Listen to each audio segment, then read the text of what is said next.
জীবনের সব গুনার ফিরিস্তিগুলো একটা একটা করে স্বীকার করে আল্লাহরে বলেন, আল্লাহ আমি পাপী,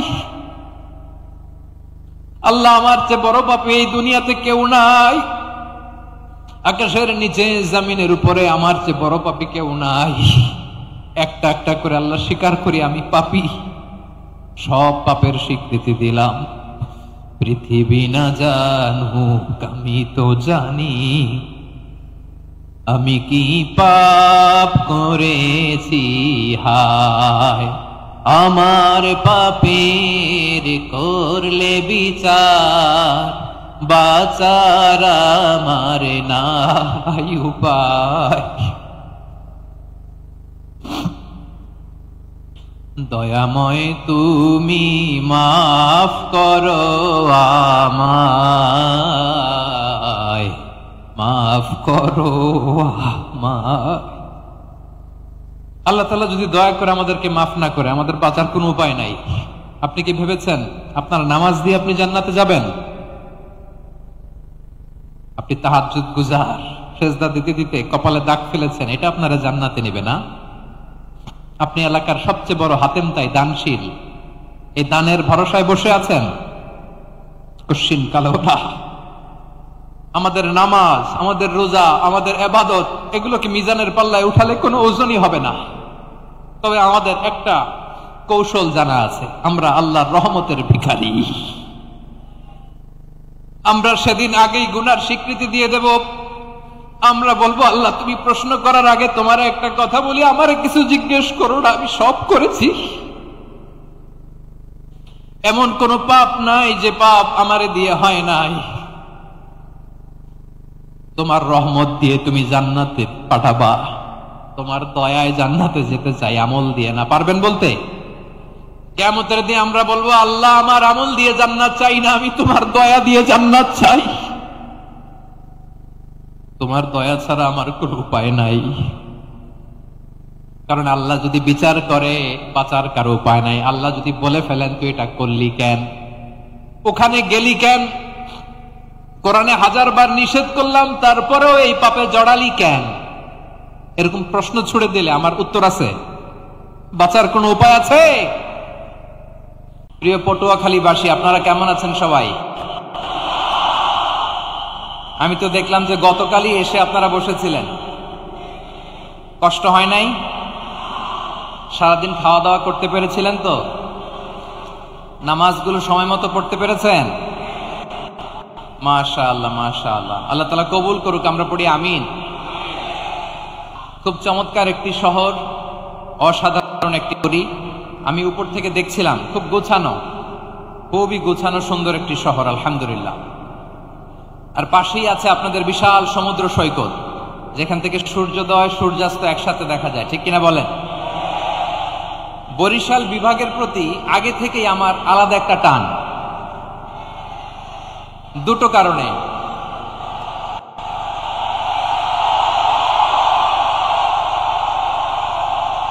আলহামদুলিল্লাহ, আলহামদুলিল্লাহ, মাশাআল্লাহ। এই গণজোয়ারকে আল্লাহ তাআলা ইসলামের পক্ষে কবুল করে নিক। এই প্রাণ ঢালা উচ্ছ্বাস, ভালোবাসা, এটা কোরআনের জন্য, ইসলামের জন্য, ঠিক কিনা বলেন? কোন অপশক্তি এই গণজোয়ারকে ঠেকাতে পারবে না। কারণ যে ভালোবাসা আল্লাহর জন্য হয় সেটাকে ঠেকানো যায় না, ঠিক কিনা বলেন? আমার প্রাণ প্রিয় পটুয়াখালীবাসী ভাইরা, বিশেষ দুটি কারণে বরিশাল বিভাগের প্রতি আমার আলাদা একটা ভালো লাগা। এর কারণ, এই অঞ্চলে আলেম ওলামা বেশি, ঠিক কিনা বলেন? এই প্রোগ্রামে অনেক কওমি মাদ্রাসার মুহতামিম সাহেবরা এসেছেন, আমি শুনেছি।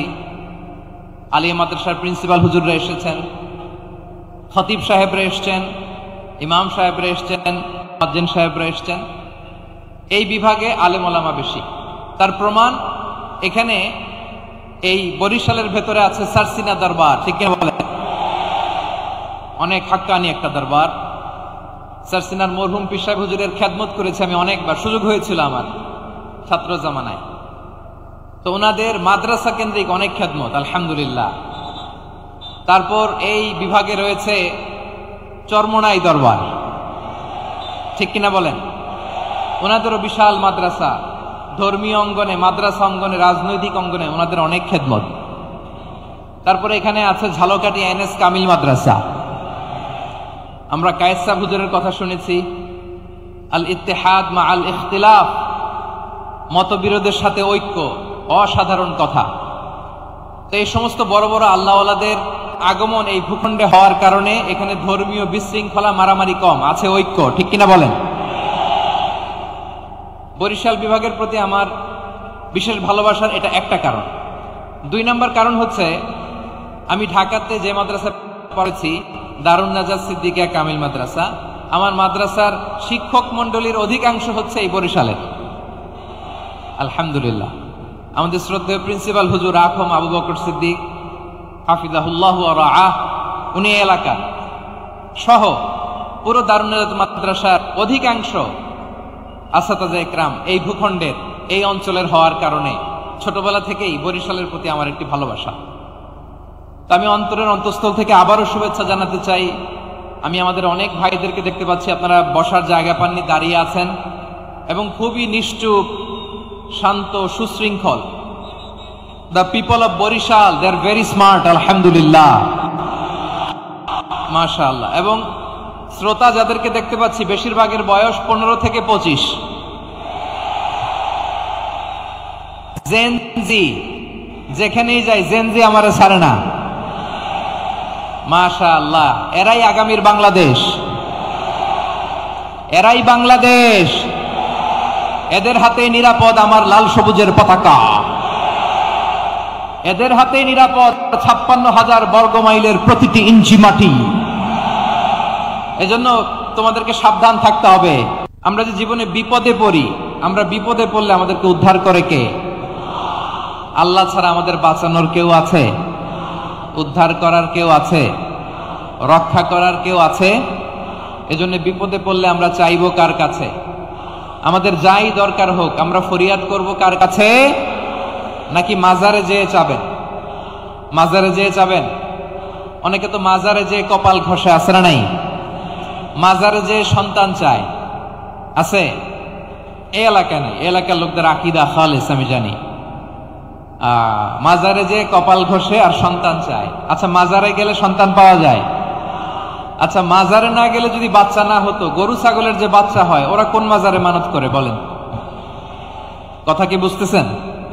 এই যে প্রতি বছর গরু, ছাগল, ভেড়া এগুলো যে বাচ্চা দেয়, এরা কোন মাজারে যে মানত করে? এজন্য চাইতে হবে একজনের কাছে, তিনি কে? আমার প্রিয় পটুয়াখালীবাসী, মাজার জিয়ারত করা সুন্নাহ। আমরা মাজার জিয়ারত করব, আল্লাহওয়ালাদের কবরে যাব, আমরা সেখানে যে সালাম দিব, দোয়া করব, নিজের জন্য করব, কবরে শুয়ে থাকা মাইয়েতের জন্য করব, পুরো মুসলিম উম্মার জন্য করব। কিন্তু কবরে যিনি শুয়ে আছে ওই বাবার কাছে সন্তান চাওয়া যাবে? চাকরি চাওয়া যাবে? সফলতা চাওয়া যাবে? সফলতা দেয় কে? সবাই বলেন নাই, আওয়াজ করে বলেন, সফলতা দেওয়ার মালিক কে? একথাই রব্বুল আলামিন বলেন, ওয়া ইয়ামসাসকাল্লাহু বিদুররিন ফালা কাশিফা লাহু ইল্লা হু ওয়া ইয়ুরিদকা বিখাইরিন ফালা রাদ্দা লিফাদলি يصيب به من يشاء من عباده وهو الغفور الرحيم الله أكبر আল্লাহ বললেন ওয়া ইয়ামসাসকাল্লাহু বিদুররিন ফালা কাশিফা লাহু ইল্লা হু। আল্লাহ যদি তোমাকে কোনো বিপদ স্পর্শ করায়, আল্লাহ যদি তোমারে কোনো বিপদে ফেলে দেয়, ওই বিপদ থেকে উদ্ধার করার তিনি ছাড়া আর কেউ নাই। জোরে বলেন ঠিক কিনা? তিনি যদি কোনো বিপদে ফেলেন, তিনি ছাড়া বিপদ থেকে উদ্ধার করার কেউ নাই। আর তিনি যদি তোমার প্রতি কোনো অনুগ্রহ করতে চান, ওই অনুগ্রহ ঠেকিয়ে দেওয়ার ক্ষমতাও কারো নাই। আল্লাহ যদি আপনার সফলতা দিতে চায়, পৃথিবীর কোন শক্তি ওই সফলতাকে থামাতে পারে? এজন্য আল্লাহ বললেন, খবরদার, চিন্তা আর আকীদা খালিস করে নাও।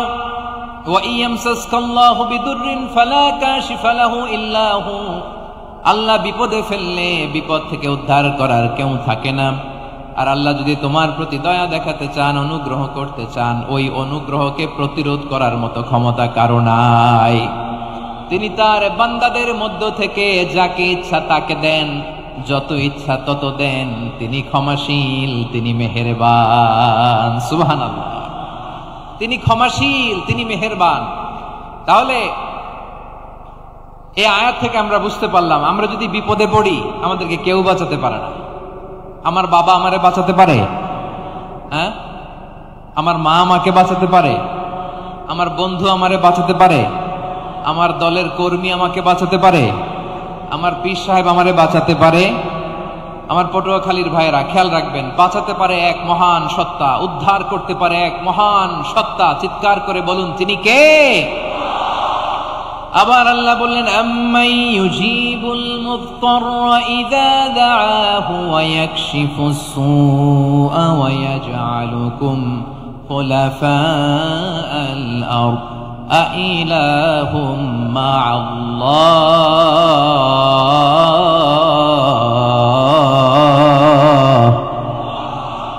ক্বালিলাম মা তাযাক্কারুন। রব্বুল আলামিন বলেন, বিপদে পড়ে কাতর কণ্ঠে চিন্তাগ্রস্ত হয়ে যখন কেউ ফরিয়াদি হয়ে আল্লাহর ডাকে হাত তোলে, তখন ওই ব্যক্তির ডাকে সাড়া দেয় কে? সবাই বলুন।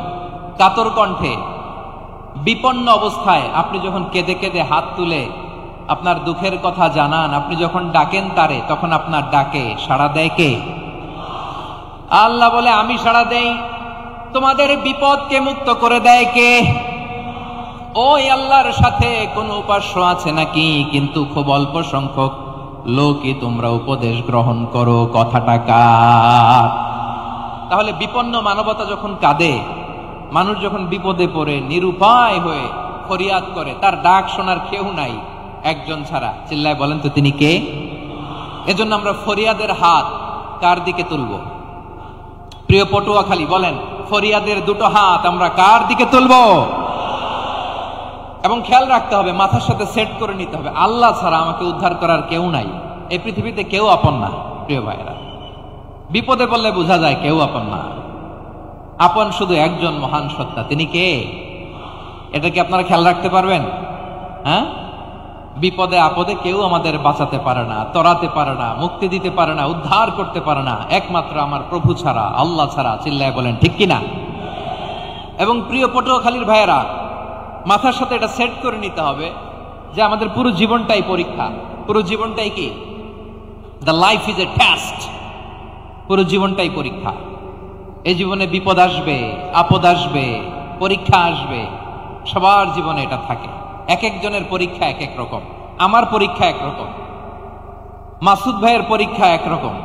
বানিয়ে পরীক্ষা করেন, কাউকে আল্লাহ অসুস্থ বানিয়ে পরীক্ষা করেন। কেউ দেখবেন যে দুরারোগ্য ব্যাধিতে আক্রান্ত, ডাক্তার বলেছে আর সময় নাই। দুরারোগ্য ব্যাধি, ক্যান্সার, যার নেই কোনো অ্যান্সার, তার জন্য পরীক্ষা হচ্ছে এই রোগ।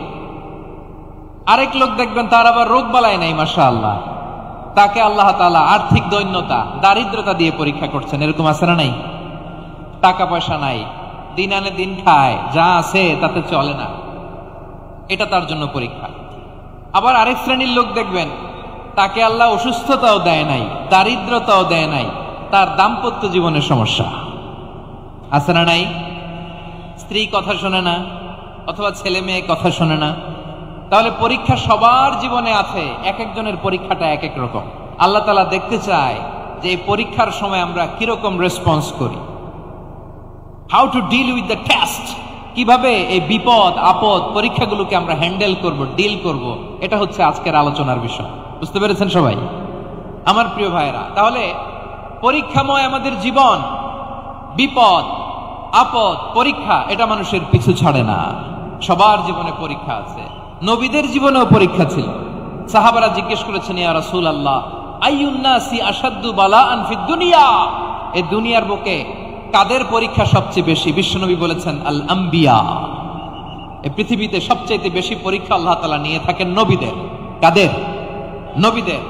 সুম্মাল আমসাল ফাল আমসাল, এরপরে নবীদের পরের স্তরে যারা, তাদের পরীক্ষা। এরপরে তাদের পরের স্তরে যারা, তাদের পরীক্ষা। সিদ্দিকিনদের, সোহাদাদের, সালিহিনদের, আল্লাহওয়ালাদের, যার ঈমান যত মজবুত তার জীবনে পরীক্ষাও তত বেশি। চিল্লায় বলেন ঠিক কিনা? তাহলে মুমিনরা, বিশ্বাসীরা, আমরা কি পরীক্ষা, বিপদ আপদে ভয় পাই? হ্যাঁ, বিপদ দেখলে ভয় লাগে আপনাদের? ভয় লাগে? হ্যাঁ, না, মুমিনরা বিপদে ভয় পায় না, তারা হতাশ হয় না, সুবহানাল্লাহ, তারা নিরাশ হয় না। বিশ্বাসীরা হাল ছেড়ে দেয় না, তারা ভরসা রাখে একজনের উপর। চিল্লায় বলতে হবে তিনি কে? কারণ মুমিন জানে the grief isn't permanent, the test isn't permanent, the struggle in our life isn't permanent. আমাদের জীবনের দুঃখ, কষ্ট, স্ট্রাগল এগুলো পার্মানেন্ট নয়। after every difficulties there is an ease. সব কষ্টের পরেই একটা সুখ আছে না নাই? রব্বুল আলামিন বলেন ফা ইন্না মাআল উসরি ইউসরা, ইন্না মাআল উসরি ইউসরা, ভয় পেও না, চিন্তা করো না, কষ্টের সাথেই আমি রেখে দিয়েছি স্বস্তি। সুবহানাল্লাহ বলেন। মুমিন জীবনে বিপদ যত বেশি, কষ্ট যত বেশি, তার সামনে সফলতা তার চেয়েও বেশি। ঠিক কিনা বলেন? কারণ বিশ্বাসীরা জানে রাত্রি যত গভীর হয় সুবহে সাদিকের সময় তত আগাতে থাকে। গর্ভবতী নারীর পেটের ব্যথা যত বাড়তে থাকে, ঘরে নতুন মেহমান আগমনের সময় ঘনাতে থাকে। মুমিনদের উপর বিপদ, অত্যাচার, আপদ, পরীক্ষা যত বাড়তে থাকে, কালেমার পতাকা উড্ডয়নের সময় কাছে আসতে থাকে। বিশ্বাসীদের এগুলো হিসাব মেলানো অনেক আগে, এগুলো অনেক আগে হিসাব মেলানো। দুঃখের আধার শেষে সুখের আলো মিটি মিটি হাসে। চিল্লায় বলেন ঠিক কিনা? দুঃখের আধার শেষে আলোর প্রভাত হাসে, হতাশার কালো মেঘে যায় গো ভেসে, হতাশার কালো মেঘে যায় গো ভেসে। দুঃখের আধার শেষে আলোর প্রভাত হাসে, হতাশার কালো মেঘে যায় গো ভেসে, হতাশার কালো মেঘে যায় গো ভেসে। কোরআনের পাতায় পাতায় দেখো ঈমানের পথ ঢাকা ব্যথার কাটায়। কোরআনের পাতায় পাতায় দেখো ঈমানের পথ ঢাকা ব্যথার কাটায়। ভেঙে পড়ো না কভু হতাশ হয়ে, ভেঙে পড়ো না কভু হতাশ হয়ে, জ্বলে পুড়ে খাঁটি সোনা হও গো শেষে, জ্বলে পুড়ে খাঁটি সোনা হও গো শেষে। দুঃখের আধার শেষে আলোর প্রভাত হাসে, হতাশার কালো মেঘে যায় গো ভেসে, হতাশার কালো মেঘে যায় গো ভেসে। ঠিক কিনা বলে? দুঃখ যত বেশি, পরীক্ষা যত বেশি, কষ্ট যত বেশি, সুখের সময় তত কাছাকাছি। চিল্লায় বলতে হবে ঠিক কিনা? এজন্য মুমিন জীবনে পরীক্ষা বেশি, মুমিনদের হতাশা নাই। মুমিনরা নিরাশ হয় না, হতাশ হয় কাফিররা। মুমিনরা কখনো হাল ছেড়ে দেয় না, মুমিনরা ভরসা রাখে একজনের উপর, তিনি কে? তাহলে আমার প্রিয় পটুয়াখালীবাসী, বিপদ থাকবে, পরীক্ষা থাকবে, এই বিপদ থেকে আমাদেরকে উদ্ধার করবেন একজন, তিনি কে? আমরা শুধু আল্লাহর উপরই ভরসা রাখবো। রাজি আছেন তো? চাইবো একজন সত্তার কাছে। আওয়াজ করে বলুন তিনি কে? একজন সত্তার কাছে চাইবে। বিশ্বনবী উনার চাচাতো ভাই আব্দুল্লাহ ইবনে আব্বাস রাদিয়াল্লাহু তাআলা আনহুকে বললেন, ইয়া আব্দুল্লাহ ইবনুল আব্বাস, হে আব্দুল্লাহ ইবনে আব্বাস, ইযা সাআলতা ফাসআলিল্লাহ, যখন চাইবে আল্লাহর কাছে চাও।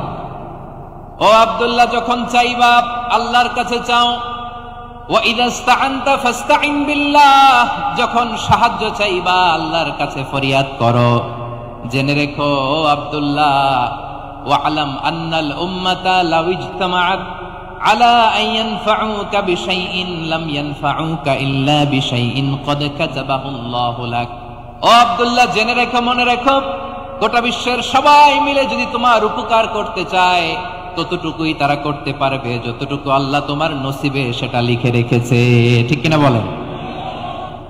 আর যদি গোটা বিশ্বের সবাই মিলে তোমার বিরুদ্ধে কনস্পাইরেসি করে, ষড়যন্ত্র করে, গোটা বিশ্বের সবাই মিলেও যদি তোমার ক্ষতি করতে চায়, ততটুকুই শুধু পারবে যেটা আল্লাহ তোমার জন্য বরাদ্দ রেখেছে। যতটুকু আল্লাহ তাআলা তোমার জন্য বরাদ্দ রেখেছে অতটুকুই ক্ষতি করতে পারবে, আর এক চুল বেশিও করতে পারবে না, কমও করতে পারবে না। চিল্লায় বলেন ঠিক কি না? এজন্য আমরা চাইবো কার কাছে? সবাই বলেন নাই, আওয়াজ করে বলেন কার কাছে? সব সময় আমরা আল্লাহর কাছে চাইবো, বিপদে আপদে, সুখে দুঃখে, সচ্ছল অবস্থায় অসচ্ছল অবস্থায়, পরাজয়ের সময় বিজয়ের সময়, সব সময় আমরা ভরসা রাখবো কার উপর? সবাই বলুন। একদল লোক আছে যারা বিপদে পড়লে আল্লাহরে ডাকে, আছে না নাই? পটুয়াখালীতে মাশাআল্লাহ নাই, বিপদ আসলে আল্লাহরে ডাকে, বিপদ নাই আল্লাহ নাই। বিপদে পড়লে নামাজ পড়ে, বিপদও নাই নামাজও নাই। বিপদে পড়লে জিকির করে, বিপদ যখন চলে যায় ওদের জিকিরও বন্ধ হয়ে যায়। এরকম আছে না নাই? কিছু লোক দেখবেন পরীক্ষা আসলে নামাজ পড়ে, আছে আছে। জেনজি আওয়াজ করো, এরকম আছে? এই কমন পড়ে গেছে, কমন পড়ছে। দেখবেন পরীক্ষার সময় নামাজ পড়ে, পরীক্ষাও নাই নামাজও আছে। এরকম কিছু লোক আছে অসুস্থ হলে আল্লাহরে বড্ড ভালোবাসে, আল্লাহরে খুব ডাকে। অসুস্থ হইলে অসুস্থতাও নাই, আল্লাহ স্মরণও নাই। দেখবেন কিছু লোক নির্বাচন আসলে খুব আল্লাহওয়ালা হয়ে যায়, তখন দেখবেন মাথার মধ্যে হেজাব লাগায়, পাঞ্জাবি লাগায়, আল্লাহওয়ালা হয়ে যায়। নির্বাচনও নাই, এরপরে আল্লাহর কথাও নাই। আছে না নাই? না, এরকম হওয়া যাবে না। সব সময় আমরা আল্লাহরে ডাকবো, বিপদে আপদে সব সময় ভরসা রাখবো আমরা একজনের উপর। আওয়াজ করে বলেন তিনি কে? এ কথায় আল্লাহ তাআলা আমাদের চোখে আঙ্গুল দিয়ে জানিয়ে দিলেন, ফাইদা রাকিবু ফিল ফুলকি দা'আবুল্লাহ মুখলিসিনা লাহুদ্দিন ফালাম্মা নাজ্জাহুম ইলাল বাররি ইযা হুম ইউশরিকুন। আল্লাহ বলে একদল লোক আছে, তারা যখন নৌযানে চড়ে, জলযানে চড়ে, সাগরের মধ্যে যখন জাহাজে চড়ে, লঞ্চে চড়ে, তারা যখন তুফানের সম্মুখীন হয় তখন তারা আল্লাহরে বড্ড বেশি ডাকে, একান্ত ভাবে ডাকে, বিশুদ্ধ চিত্তে ডাকে। আবার তুফান থেকে তাদেরকে সেফ জোনে নিয়ে, নিরাপদ জোনে নিয়ে যখন বন্দরে আমি আল্লাহ তাদেরকে ভিড়িয়ে দেই, ওই লোকগুলো আবার আমি আল্লাহর সাথে শিরিক করে। এরকম আছে না নাই? জাহাজে উঠছে, সাগরের মাঝখানে তুফান, ওই সময় দেখবেন আল্লাহ কারে কয়। এই কথা তো আপনাদেরকে বোঝানো সহজ, আপনারা তো নদীর দেশের মানুষ। লঞ্চে চড়েন নাই কারা কারা? দেখি, লঞ্চে চড়ছেন? হ্যাঁ, লঞ্চে চড়ে নাই এরকম একজনও নাই এখানে। আচ্ছা, লঞ্চে উঠছেন কে কে? দেখি। মাশাআল্লাহ মাশাআল্লাহ মাশাআল্লাহ, ঠিক আছে, আপনাদের বোঝানো সহজ। আচ্ছা, লঞ্চে উঠে তুফানের সম্মুখীন হয়েছেন, জলোচ্ছ্বাস, সবাই? মাশাআল্লাহ। এই ওয়াজ তো আপনাদের মুখস্থ, ঠিক কিনা বলেন? আমার বলার দরকার নাই, বলেন। মাঝ নদী, তুফান, জলোচ্ছ্বাস, জলের মধ্যে উচ্ছ্বাস, ঢেউ, টর্নেডো, সাইক্লোন, মেঘের ঘনঘটা, পরিবেশ ঘুটঘুটে অন্ধকার, লঞ্চ একবার এদিকে আরেকবার ওইদিকে, ভিতরে কি অবস্থা হয় বলেন তো? হ্যাঁ, তখন মুসলিম আল্লাহর ডাকে, হিন্দু আল্লাহর ডাকে, ঠিক কিনা বলেন? আস্তিক আল্লাহর ডাকে, নাস্তিক আল্লাহর ডাকে, ঠিক কিনা? লঞ্চের ভেতর, স্টিমারের ভেতর কান্নারে রোল পড়ে যায়, চিৎকারের রোল পড়ে যায়, সবার মুখ দিয়ে শুধু একটা আওয়াজ, লা ইলাহা লা ইলাহা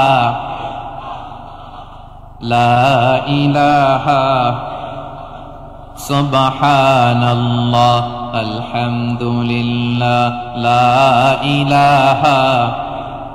আল্লাহ নামের জিকির করবে যারা, আল্লাহর কাছে প্রিয় তারা, আল্লাহর কাছে প্রিয় যারা, জান্নাতে প্রবেশ করবে তারা, জোরে লা ইলাহা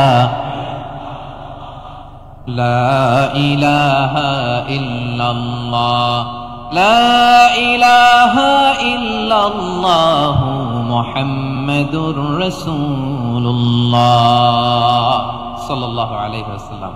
আমার প্রিয় পটুয়াখালীবাসী, তাহলে লঞ্চের ভেতরে যখন আমরা তুফানের মধ্যে পড়ি তখন সবাই মিলে আমরা একটা নামের জিকির করি। নামটা কার? মুসলমানেরাও ডাকে, হিন্দুরাও ডাকে, আস্তিকও ডাকে, নাস্তিকও ডাকে, সবাই ডাকে একজনকে। তিনি কে?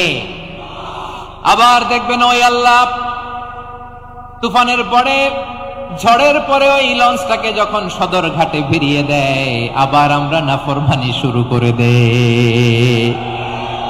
সে কোথায়? আল্লাহ বললেন ফাইদা রাকিবু ফিল ফুলকি দাআউল্লাহ মুখলিসিনা লাহুদ্দিন ফালাম্মা নাজ্জাহুম ইলাল বাররি ইযা হুম ইউশরিকুন।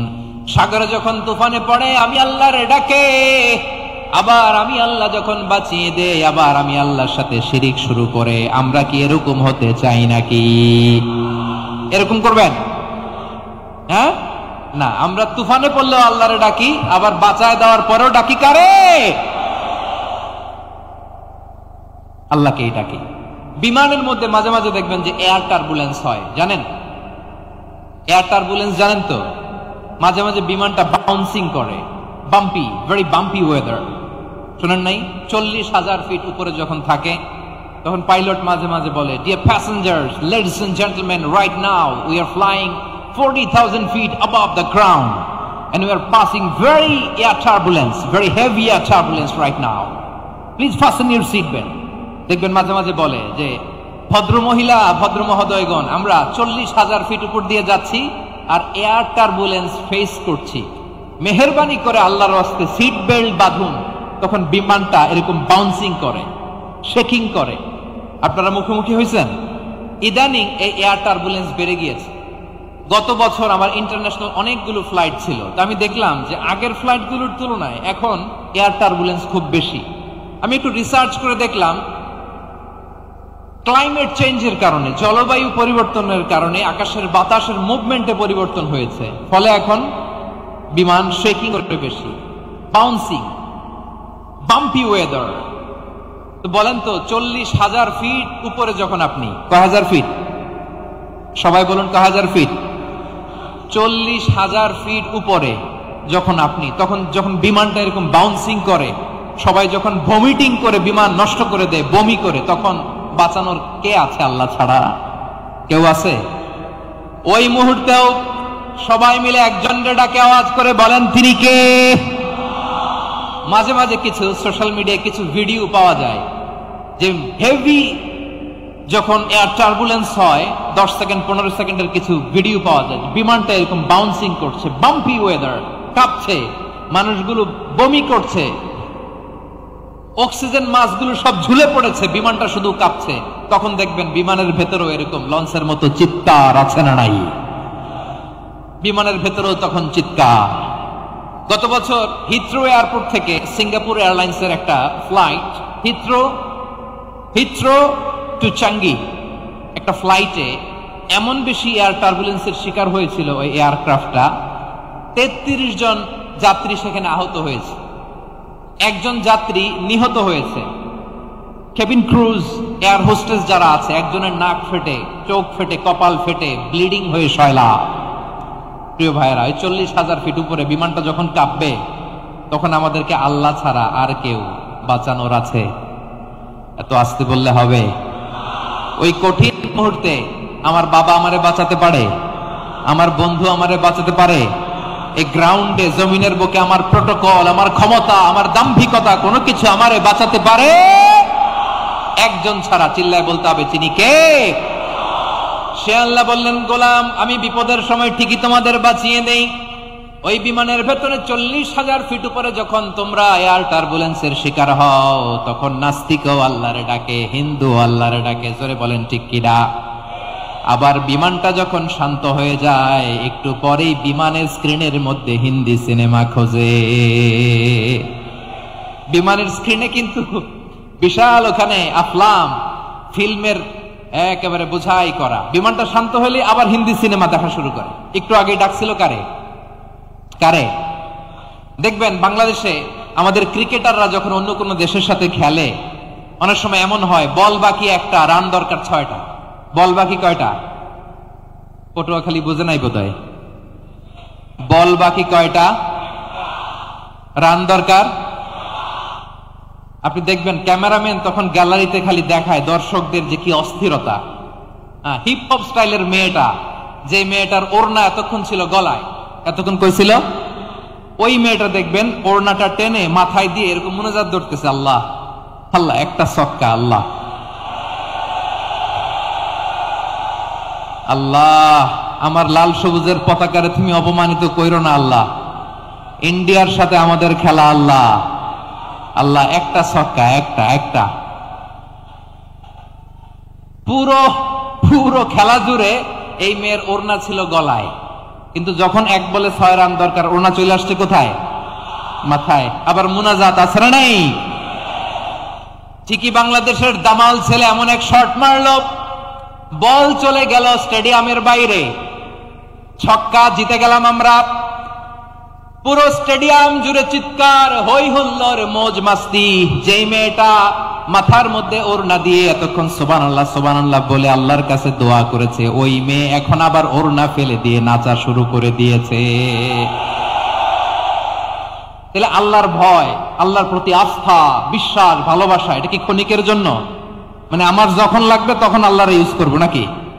হ্যাঁ, বিপদে আপদে, সুখের সময় দুঃখের সময়, সচ্ছল অসচ্ছল অবস্থায় বিশ্বাসীরা ভরসা রাখে একজনের উপর। চিৎকার করে বলে পটুয়াখালী তিনি কে? সে আল্লাহ বললেন, গোলাম মনে করো না জাহাজ থেকে সদরঘাটে ভিড়িয়ে দিলাম তুমি নিরাপদ হয়ে গেছ, মনে করো না 40,000 ফিট থেকে সেফ ল্যান্ডিং এর পরে এয়ারপোর্টে নেমে গেলেই তুমি নিরাপদ হয়ে গেছো। ও মিয়া, বিপদ কি শুধু সাগরে আর আকাশে? ঘরের বিপদও, ঘরের ভেতরও বিপদ আসতে পারে কি পারে না? এজন্য সূরা মুলকে আল্লাহ বললেন, আমিনতুম মান ফিস সামাই আন ইয়াখসিফা বিকুমুল আরদা ফাইযা হিয়া তামুর। তোমরা কি ভাবছো তোমরা নিরাপদ? সাগরের মধ্যে তুফান, আল্লাহ আল্লাহ ডাকলাম, সদরঘাটে যে পড়ছি, বাইসে গেছেন তো আপনি। আর পাবে আপনারা আল্লাহ? আল্লাহর তো সাগরের মাঝখানে তো আল্লাহ আপনারা পাইছিল, আর তো পাবে না। আর পাবে আপনারে? আর আল্লাহ ধরতে পারবে আপনারে? ঘরের ভেতরও বিপদ দিয়ে আটকাতে পারে কে? 5 স্টার 7 স্টার হোটেলের ভেতরও আমাকে বিপদের মধ্যে ফেলে দিতে পারেন কে? আল্লাহ বললেন, তোমরা কি ভেবেছো তোমরা নিরাপদ? আমি চাইলে ল্যান্ডস্লাইডস, ভূমি ধস দিয়ে 1 লক্ষ এক মুহূর্তে নিয়ে যেতে পারি। এক সুনামি দিয়ে থাপ্পড় মেরে 3 লক্ষ সাগরের ভেতরে ঢুকাই দিতে পারি। 1 সেকেন্ডও লাগে না আমার। আম আমিনতুম মান ফিস সামাই আন ইউরসিলা আলাইকুম হাসিবা ফাসাতা'লামুনা কাইফা নাযীর। আল্লাহ চাইলে আকাশ থেকে পাথর বৃষ্টি নাজিল করতে পারেন কি পারেন না? এই মুহূর্তে এখানে ভূমিকম্প দিতে পারেন কি পারেন না? আচ্ছা, ভূমিকম্প যখন হয় আমাদের কারো হুঁশ থাকে? আপনি মনে করছেন আমরা সাধারণ মানুষ, আমরা দৌড় দেই, আর প্রেসিডেন্ট প্রধানমন্ত্রী ওনারা বুঝি খাটে শুয়ে থাকে? কথা বুঝে নাই বোধহয়। ভূমিকম্প, আর্থকোয়েক যদি হয়, বাঁচার জন্য আমরা কি করি? হয় খাটের তলায়, ডাইনিং টেবিলের নিচে, উপরে শক্ত কিছু আছে এটার নিচে, অথবা ঘর থুইয়া দাও, দৌড়। তো প্রধানমন্ত্রী উনি কি করে? প্রেসিডেন্ট উনি কি করে? হ্যাঁ, উনি খাটের মধ্যে যে শুয়ে থাকে নাকি? উনিও দৌড়, সাধারণ মানুষও দৌড়, প্রধানমন্ত্রীও দৌড়, বাড়িওয়ালাও দৌড়, ভাড়াটিয়াও দৌড়, সবাই দৌড়। নাকি ভাড়াটিয়ারা বাড়ি থুইয়া দৌড়, বাড়িওয়ালারা আর বেরোয় না? এরকম না। তাহলে যে কোনো মুহূর্তে ভূমিকম্প দিয়ে নাস্তানাবুদ করতে পারে কে? আমার প্রিয় ভাইয়েরা, আমরা নিরাপদ নই, আমরা তার দয়ায় বেঁচে আছি। কার দয়ায়? এজন্য আল্লাহ বললেন, গোলাম যে কোনো মুহূর্তে বিপদ দিয়ে তোমাদেরকে নাস্তানাবুদ করতে পারি। বিশ্বাসী বলে যদি নিজেকে দাবি করো, সব সময় ডাকতে হবে একজন সত্তাকে। বলেন তিনি কে? এই কথা ক্লিয়ার?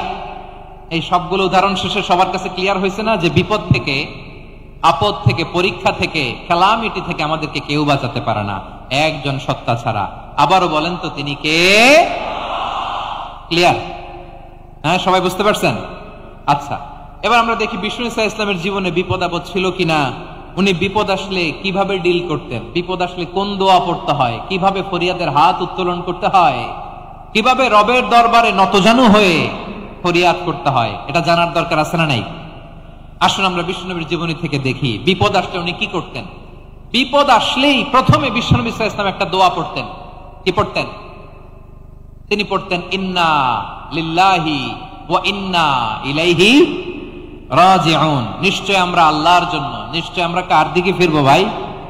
আবার কার দিকে ফিরবো? আওয়াজ করে বলুন তো, আমরা এসেছি কার কাছ থেকে, আবারও ফিরে যাব কার কাছে? এজন্য বিষ্ণুই পড়ছেন ইন্না লিল্লাহি ওয়া ইন্না ইলাইহি রাজিউন। নিশ্চয় আল্লাহর জন্য, ওই আল্লাহর দিকেই আমরা ফিরে যাব। তারপরে বিষ্ণুই পড়তেন আল্লাহুম্মা আজুরনি ফি মুসিবাতি ওয়াখলুফ লি খায়রাম মিনহা। একসাথে প্রথমে পড়তেন ইন্না লিল্লাহি ওয়া ইন্না ইলাইহি রাজিউন, তারপর পড়তেন আল্লাহুম্মা আজুরনি ফি মুসিবাতি ওয়াখলুফ লি খায়রাম মিনহা। মানে আল্লাহ, এই যে আমি বিপদে ধৈর্য ধারণ করলাম এটার সব তুমি আমারে দাও, আর যেটা হারালাম এর চেয়ে ভালো কিছু দিয়ে মেকআপ করে দিও, ভালো কিছু দিয়ে বদল করে দিও। সুবহানাল্লাহ পড়েন। তাহলে বিপদ আসলে আমরা কি পড়ব? কথা বলেন।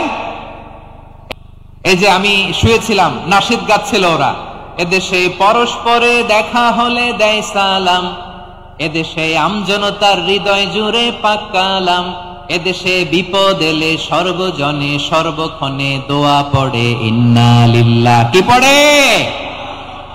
সুবহানাল্লাহ সুবহানাল্লাহ সুবহানাল্লাহ সুবহানাল্লাহ। এদেশে আজান শুনে সূর্য ওঠে শহর গ্রামে, এদেশে আজান শুনে সূর্য ডুবে সন্ধ্যা নামে, এদেশে সকল কাজে সবাই বলে বিসমিল্লাহ, এদেশে ভালো কিছু দেখে শুনে হাসি মুখে সবাই বলে মাশা আল্লাহ। সুবহানাল্লাহ পড়ে। তাহলে বিপদ এলে আমরা কি পড়ি? কথা বুঝলে সবাই উত্তর দিতে হবে, বিপদ এলে কি পড়ি? তাহলে বিপদ এলেই আমরা এখন থেকে ইন্না লিল্লাহ পড়বো, নাকি হাই হুতাশ করবেন? একদল আছে হাই হুতাশ করে, হায় আল্লাহ রে মোর কি হইল রে, মুই কি হরমু রে, মুই কমবে জামু রে, আছে না নাই? এরকম বিলাপ করতে নিষেধ করেছেন বিশ্বনবী। কি করব, কই যাব, কি হবে, হায় হায়, এরকম হাহুতাশ আছে না নাই? বিশ্বাসীরা হাহুতাশ করে না, তারা ইন্না লিল্লাহ পড়ে। কি পড়ে মনে থাকবে?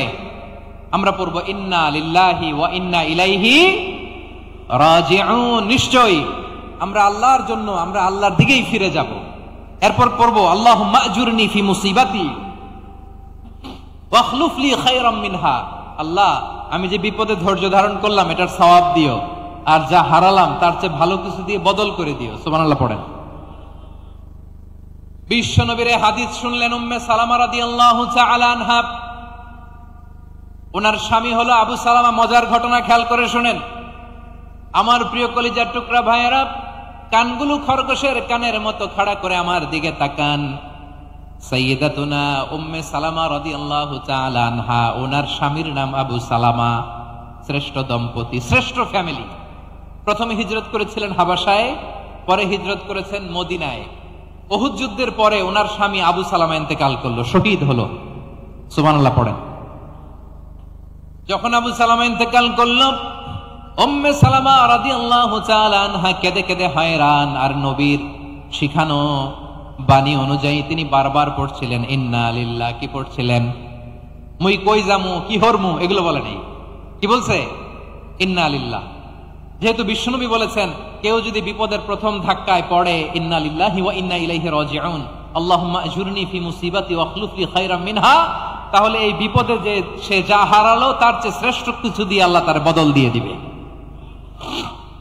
এই হাদিস শুনে উম্মে সালামা রাদিয়াল্লাহু তাআলা আনহা ওনার প্রাণ প্রিয় স্বামী আবু সালামার ইন্তেকালের পরে চোখের পানি ছাড়ে আর পড়ে ইন্না লিল্লাহি ওয়া ইন্না ইলাইহি রাজিউন। আল্লাহুম্মা আজুরনি ফি মুসিবাতি ওয়াখলুফনি খায়রাম মিনহা। বারবার এই দোয়া পড়ে চোখের পানি ছাড়ে, এই দোয়া পড়ে চোখের পানি ছাড়ে, আর মনে মনে বলে আবু সালামার মতো ভালো মানুষ মদিনাতে নাই, আবু সালামার চেয়েও ভালো মানুষ মদিনাতে নাই, তার চেয়ে ভালো মানুষ কি করে আল্লাহ তাআলা আমারে দিবে, তার চেয়ে ভালো মানুষ তো আমি মদিনাতে দেখি না। চোখের পানি দিয়ে বুক ভাসায় আর নবীর হাদিসের উপর আমল করে পড়ে ইন্না লিল্লাহি ওয়া ইন্না ইলাইহি রাজিউন, ইন্না লিল্লাহি ওয়া ইন্না ইলাইহি রাজিউন। পড়তে পড়তে চোখের পানি ছাড়ে আর চিন্তা করে বিশ্বনবী বললেন এই দোয়া পড়লে যেটা হারালাম তার চেয়ে ভালো কিছু দিয়ে আল্লাহ পুরস্কার দেয়। আবু সালামের চেয়ে ভালো মানুষ মদিনার মধ্যে আর কে হতে পারে? কি আজীব তামাশা, কি অবাক করা ঘটনা। কিছুদিন পরে দেখা গেল সাইয়্যিদুল মুরসালিন রাহমাতাল লিল আলামিন স্বয়ং বিশ্ব নবী উম্মে সালামাকে বিয়ের প্রস্তাব পাঠিয়েছে। স্বয়ং বিশ্ব নবী উম্মে সালামা রাদিয়াল্লাহু তাআলা আনহাকে বিয়ের প্রস্তাব পাঠিয়েছেন। উনি রাজি হয়ে গেলেন, বিয়ে হয়ে গেল, উনি হয়ে গেলেন উম্মুল মুমিনিন, আমাদের মা, পুরো মুসলিম উম্মার মা। চিৎকার করে বলেন আল্লাহু আকবার। তাহলে আমার প্রাণ প্রিয় ভাইয়েরা, বিপদে পড়লে আমরা পড়বো ইন্না লিল্লাহি ওয়া ইন্না ইলাইহি রাজিউন, আল্লাহুম্মা আজুরনি ফি মুসিবাতি ওয়াখলুফনি খায়রাম মিনহা। পড়বেন? পড়বেন না? যারা যারা বিপদ আসলে এই দোয়াটা পড়বেন এখন থেকে আওয়াজ করে ইনশাআল্লাহ বলেন। যা হারাইছেন তার চেয়ে শ্রেষ্ঠ জিনিস দিয়ে বদলা দিবে কে? বিশ্বাস হয়? একটু সন্দেহ লাগে মনে হয়, একটু সন্দেহ আছে? যাদের বিশ্বাস হবে তাদের কি আল্লাহ উত্তম বদলা দিবে, ঠিক কিনা বলেন? তাহলে বিপদে পড়লেই প্রথমে আমরা এটা পড়ব। দোয়াগুলো যদি এখন মুখস্থ না হয়, এই যে রেকর্ডিং হচ্ছে পেয়ে যাবেন, কালকেই পেয়ে যাবেন, শুনে শুনে মুখস্থ করবেন।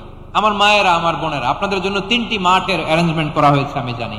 আপনারা এই দোয়াগুলো পড়বেন, আপনার স্বামীকে শেখাবেন, সন্তানকে শেখাবেন, আপনার পুরো পরিবারটাকে জান্নাতের টুকরো বানিয়ে দিবে কে? তাহলে বিপদ আসলে প্রথমে কি পড়তে হবে এটা জেনে গেলাম। এরপরে বিপদ আসলে নিজেকে কি করে আল্লাহর কাছে সঁপে দিতে হয় এটাও জানার দরকার আছে না নাই? বিপদে প্রথমে ইন্না লিল্লাহ পড়লাম, ধৈর্য ধারণ করলাম, বিপদ থেকে উদ্ধারের সর্বোচ্চ চেষ্টা করলাম। আমার কাজ যখন শেষ তখন আমি আমার এই বিষয়টা আল্লাহর কাছে সঁপে দিব। কার কাছে সোপর্দ করব? কার কাছে? বিপদে বললে কেমন করে নিজেকে আল্লাহর কাছে সঁপে দিতে হয় আসুন সাইয়েদনা ইব্রাহিম আলাইহিস সালামের জীবনী থেকে জানি। আল্লাহর খলিল ইব্রাহিম আলাইহিস সালাম আমাদের মতো সমাজ ব্যবস্থা পায় নাই। আমরা জন্মের পরে আমাদের কানের ভেতরে আজান দিয়েছে কে? একামত দিয়েছে কে? আমাদের বাপ দাদারা আমাদের কানে আজান দিয়েছে কি? দেয় নাই। আমাদের জন্মের পরেই তো আজান, একামত, বাড়ির পাশে মসজিদ, প্রতিদিন আজান, জুমার খুতবা, প্রতি মাসে মাসে তাফসিরুল কোরআন মাহফিল, মসজিদ, মিনারা, অভাব নাই, ঠিক কিনা বলেন? আপনি যেই সুন্দর ইসলামিক এনভায়রনমেন্ট পেয়েছেন, আমাদের ইব্রাহিম খলিল উনিও কি এরকম পেয়েছিলেন? হ্যাঁ, উনি জন্মের পর পরে ওনার কানে আজান দিছে কেউ?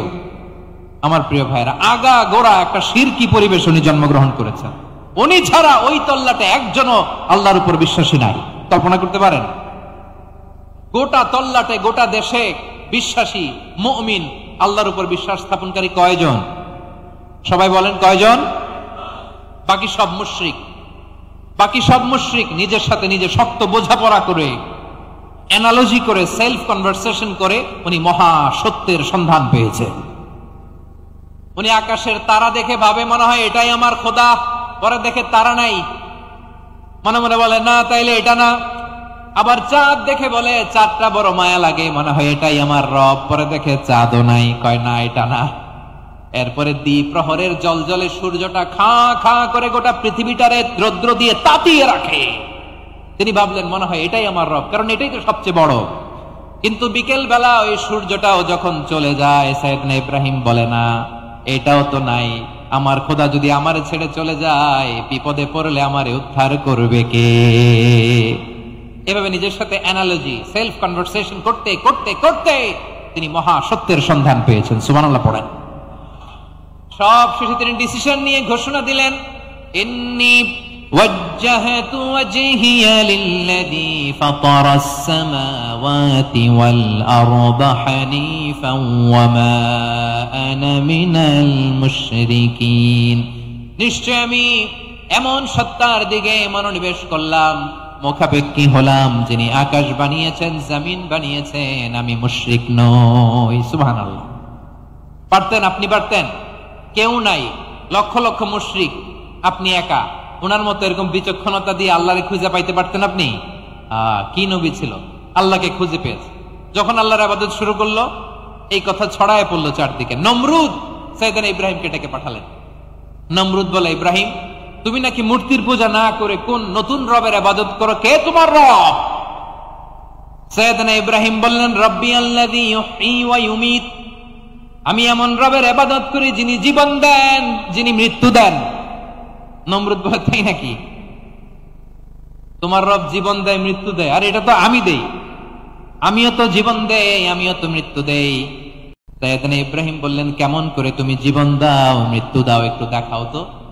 নমরুদ জেলখানা থেকে দুজন কয়েদিকে ডেকে আনলো। কয়েদি এনে অর্ডার করলো, একটাকে এখনই শিরোচ্ছেদ, হেড অফ, ডেথ পেনাল্টি, মৃত্যুদণ্ড দেয়া হলো, ফিনকি দিয়ে রক্ত বেরো। নমরুদ বলে, দেখো, দুজনকে ধরে আনলাম, একজন কয়েদিকে দিলাম ডেথ পেনাল্টি, মৃত্যুদণ্ড, পরে মৃত্যু দিলাম। আরেকজন যে দাঁড়িয়ে আছে, চাইলে ওরেও আমি মৃত্যুদণ্ড দিতে পারি, কিন্তু না, ওরে আমি দিব না, ওরে আমি বাঁচাইয়া দিলাম, ছেড়ে দিলাম, মানে জীবন দিলাম। দেখো ইব্রাহিম, তোমার চোখের সামনে একজন রে মৃত্যু দিলাম, আরেকজন রে জীবন দিলাম। আপাত দৃষ্টিতে তাই তো, একজন রে তো জীবন দিল, আরেকজন রে মৃত্যু দিল। সাইয়েদনা ইব্রাহিম এবার বিপাকে পড়ে গেলেন। কিন্তু এক একজন নবীকে আল্লাহ এমন উইজডম বিচক্ষণতা দিয়ে এই জমিনে পাঠিয়েছেন, মুহূর্তের মধ্যে আল্লাহর খলিল ইব্রাহিম বললেন, ইন্নাল্লাহা ইয়াতি বিশ-শামসি মিনাল মাশরিকি ফাতি বিহা মিনাল মাগরিব ফাবুহিতাল্লাযী কাফার। আল্লাহর খলিল ইব্রাহিম বললেন, নমরুদ, বুঝলাম তুমি জীবন দাও, মৃত্যু দাও, দেখলাম, কিন্তু আমার রব, আমার আল্লাহ প্রতিদিন সকালবেলা উষা লগ্নে ওই পূর্ব দিগন্ত থেকে সূর্যটাকে উদিত করেন, সাঁঝের বেলা, বিকেল বেলা, গধূলি লগ্নে, সন্ধ্যা বেলা ওই দ্বিপ্রহরের জল জলে সূর্যটাকে পশ্চিম দিগন্তে ডুবিয়ে দেন।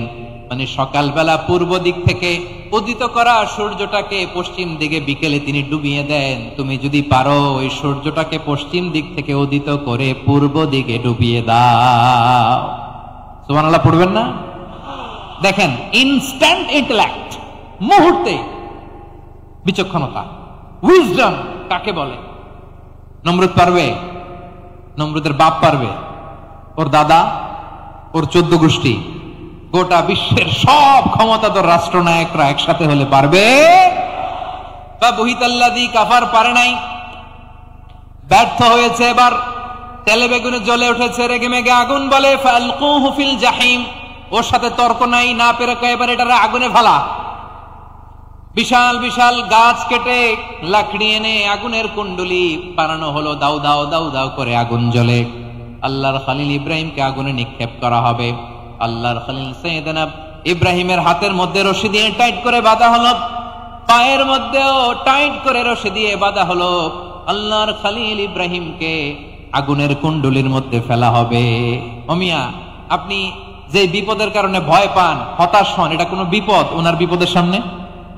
পটুয়াখালী আওয়াজ করে বলুন, সাইয়েদনা খলিল ইব্রাহিমের বিপদের সামনে আমাদের বিপদগুলো কোনো বিপদ? এটা কোনো বিপদই না, এটা কোনো বিপদই না। হাত পা বেঁধে টাইট করে নিক্ষেপ করা হবে, সিম্পলি ফেলা যাবে না, কারণ দাও দাও করে দ্য ব্লেজিং ফায়ার, এমন আগুনের কুণ্ডলি, কাছে যাওয়া যায় না, আগুনের উত্তাপে নিক্ষেপ করা হবে। হাতে রশি বেঁধে, পায়ে রশি বেঁধে আল্লাহর খলিল ইব্রাহিম আলাইহিস সালামকে আগুনের মধ্যে নিক্ষেপ করা হবে। আহা, এটার বলে অগ্নি পরীক্ষা। উনি অগ্নি পরীক্ষার সম্মুখীন হয়েছে, এজন্য কঠিন পরীক্ষাকে আমরা অগ্নি পরীক্ষার সাথে তুলনা করি, ঠিক কিনা? সাইয়েদনা জিবরাইল এসে বললেন, ও আল্লাহর খলিল, ওরা তো আপনার হাতও বেঁধে ফেললো, পাও বেঁধে ফেললো, নড়াচড়ার সুযোগ নাই, বলেন আমি জিবরিল ফেরেশতা আপনার জন্য কি করতে পারি? আল্লাহর খলিল ইব্রাহিম বলেন, ও জিবরাইল, তোমার কাছে আমার কোনো চাওয়া পাওয়া নাই। সুবহানাল্লাহ বলেন। তোমার কাছে বলার কিছু নাই, তোমার সাহায্যের আমার দরকার নাই। সাইয়েদনা ইব্রাহিম আলাইহিস সালামকে হাতে পায়ে রশি বেঁধে হাত পা বাঁধা অবস্থায় জ্বলন্ত অগ্নিকুণ্ডে যখন নমরুদের দলবল নিক্ষেপ করবে, আল্লাহর খলিল কিভাবে নিজেকে আল্লাহর কাছে সঁপে দিয়েছেন পটুয়াখালীর ভাইরা খেয়াল করে শুনুন। হাত পা বেঁধে আল্লাহর খলিলকে যখন নিক্ষেপ করা হবে, তিনি মুখ ফুটে বলে ফেললেন, হাসবুনাল্লাহু ওয়া নি'মাল ওয়াকিল। হাসবুনাল্লাহু ওয়া নি'মাল ওয়াকিল, আমার জন্য আল্লাহই যথেষ্ট, আমার জন্য আল্লাহই যথেষ্ট। তিনি আমার সবচেয়ে বড় গার্ডিয়ান, তিনি আমার সবচেয়ে বড় অভিভাবক। জিব্রাইলের সাহায্যে রফারকে ফিরিয়ে দিলেন, দুনিয়ার বুকে কারো কাছে কিছু বলেন নাই, মুখ ফুটে বলেছেন হাসবুনাল্লাহ। ও আমার পটুয়াখালীর প্রাণের ভাইয়েরা খেয়াল রাখবেন, কোন বান্দা তার হাতে থাকা সব চেষ্টাটুকুন করার পরে মুখ ফসকে মুখ দিয়ে যখন বলে ফেলে হাসবুনাল্লাহ, বান্দা যখন হাসবুনাল্লাহ বলে ফেলে, ওই ব্যাপারটা ডিল করার দায়িত্ব স্বয়ং আল্লাহ আরশের উপর থেকে নিয়ে নেয়। আপনি যখন বলে ফেলবেন হাসবুনাল্লাহ, এটা ডিলিং করবে কে তখন? চিল্লায় বলেন না, তিনি কে? বান্দা তার সাধ্যের সবটুকু চেষ্টার পরে নতজানু হয়ে যখন বলবে হাসবুনাল্লাহ, আল্লাহ তুমি আমার জন্য যথেষ্ট, নি'মাল ওয়াকিল তুমি আমার শ্রেষ্ঠ অভিভাবক, তখন তার কি দরকার না দরকার এটা ডিল করে স্বয়ং আল্লাহ। নিক্ষেপ করা হলো সাইয়েদনা ইব্রাহিমকে অগ্নিকুণ্ডলিতে।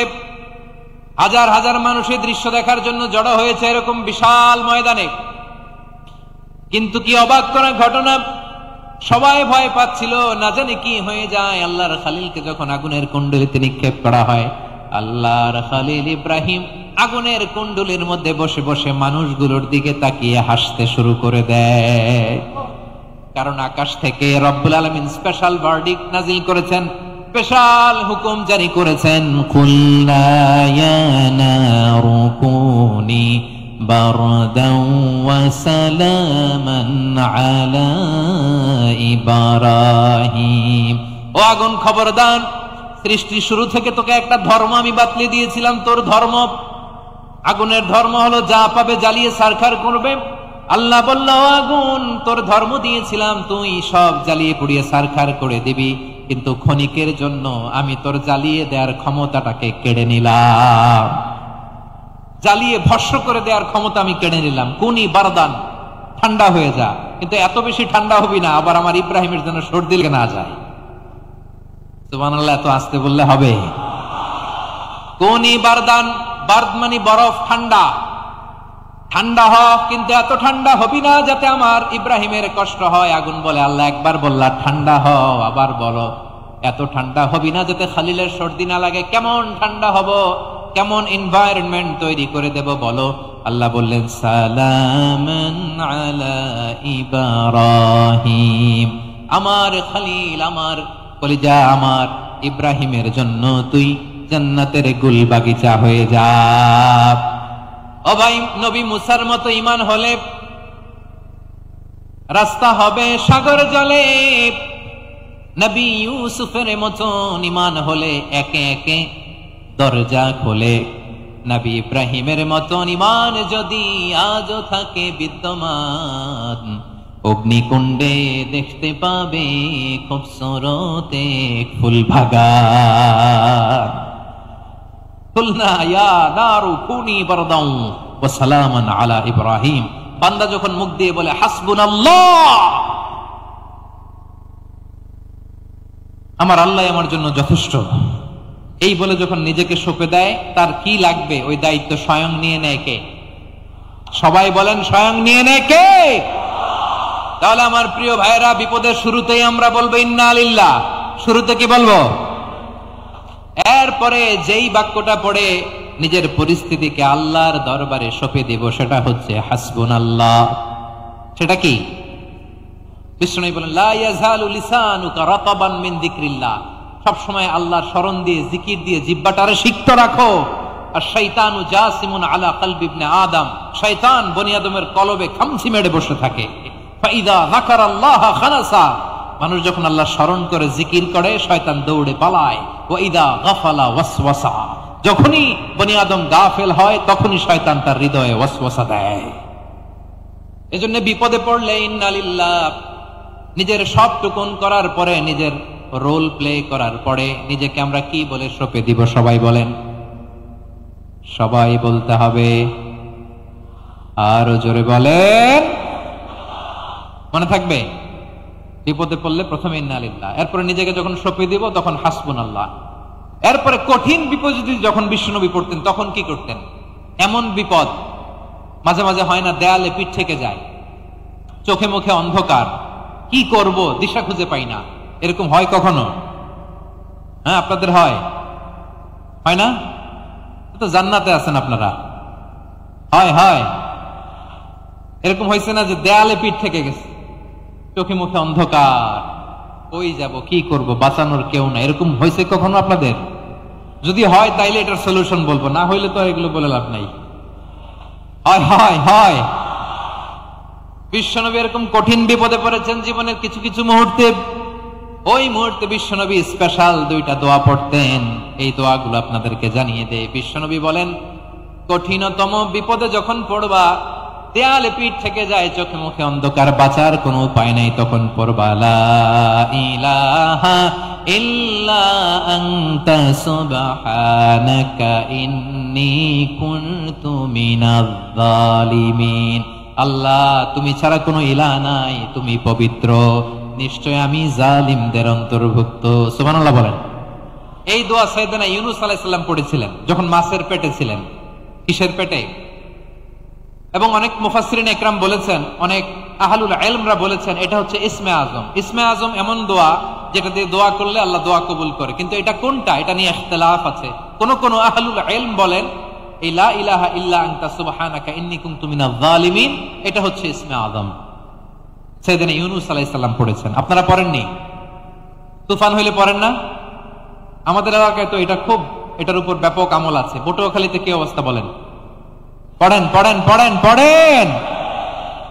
একটা গল্প শুনেছিলাম, পাক হানাদার বাহিনী যখন বাংলাদেশে অ্যাটাক করত, ৭১ সালের ঘটনা বলতেছে, আমরা তো দেখি নাই, শুনছি আর কি।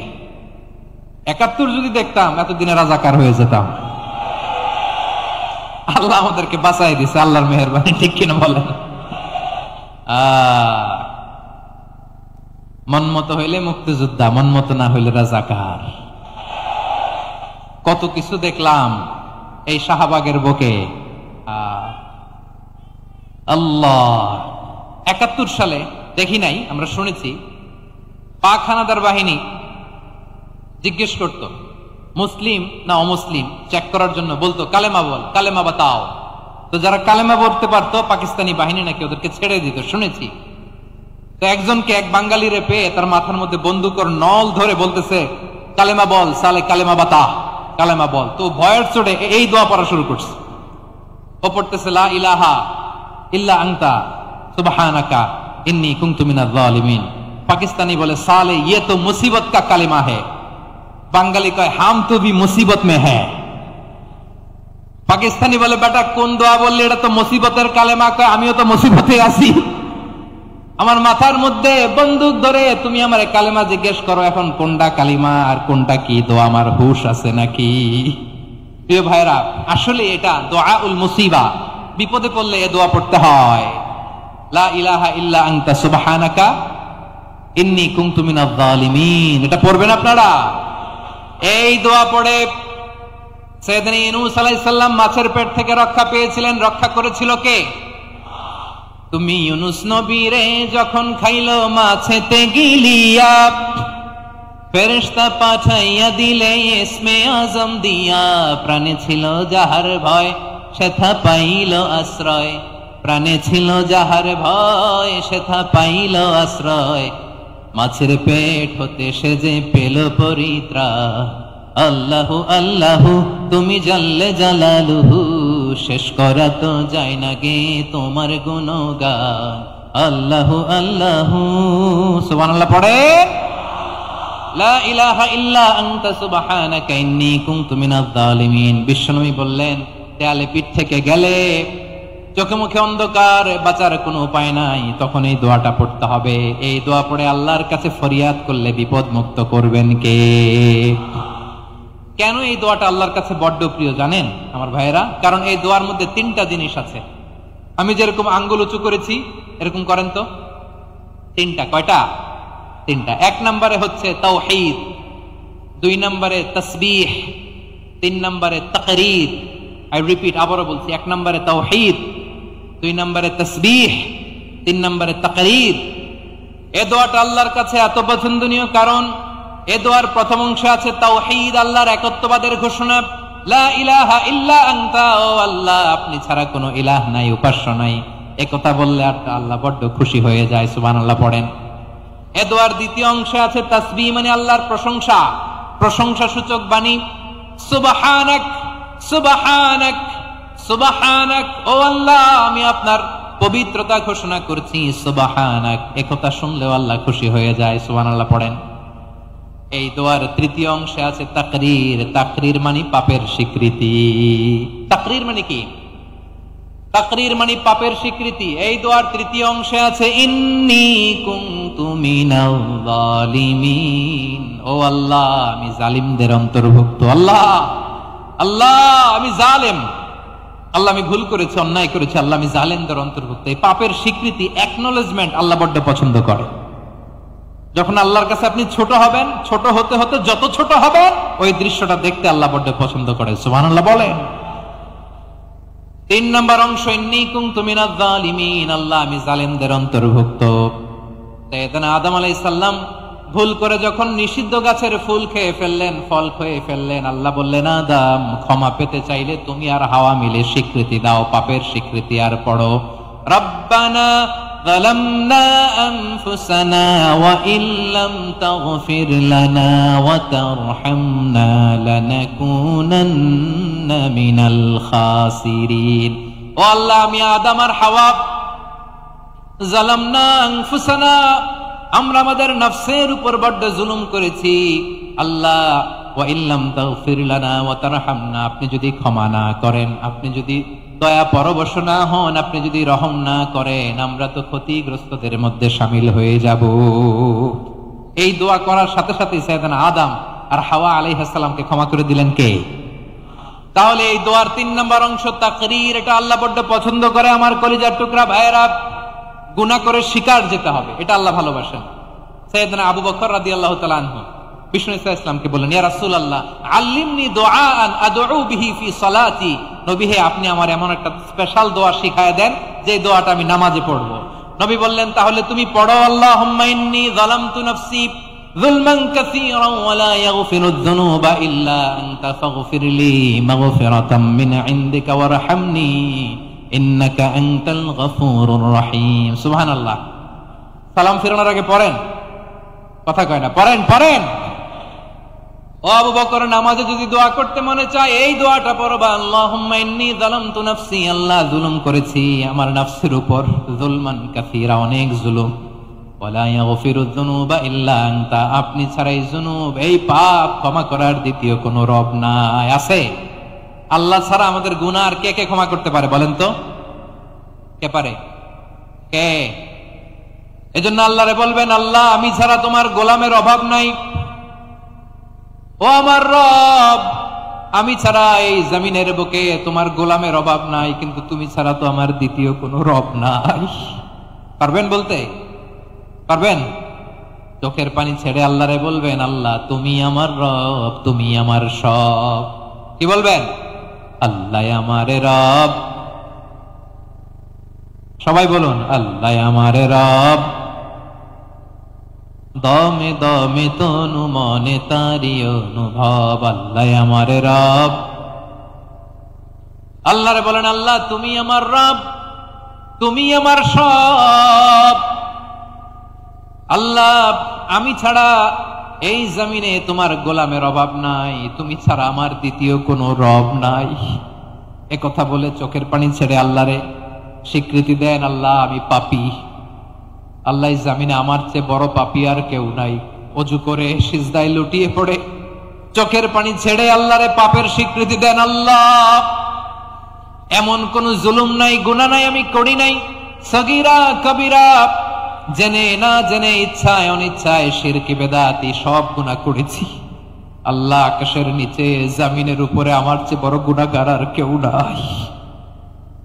চোখের পানি ছেড়ে আল্লাহরে বলেন, আল্লাহ আমি ছাড়া তোমার গোলামের অভাব নাই, তুমি ছাড়া আমার দ্বিতীয় কোনো রব নাই, তুমি ছাড়া তো কেউ আমার গুনাহ ক্ষমা করার নাই, তুমি আমার রব, তুমি আমার সব। বলতে পারবেন?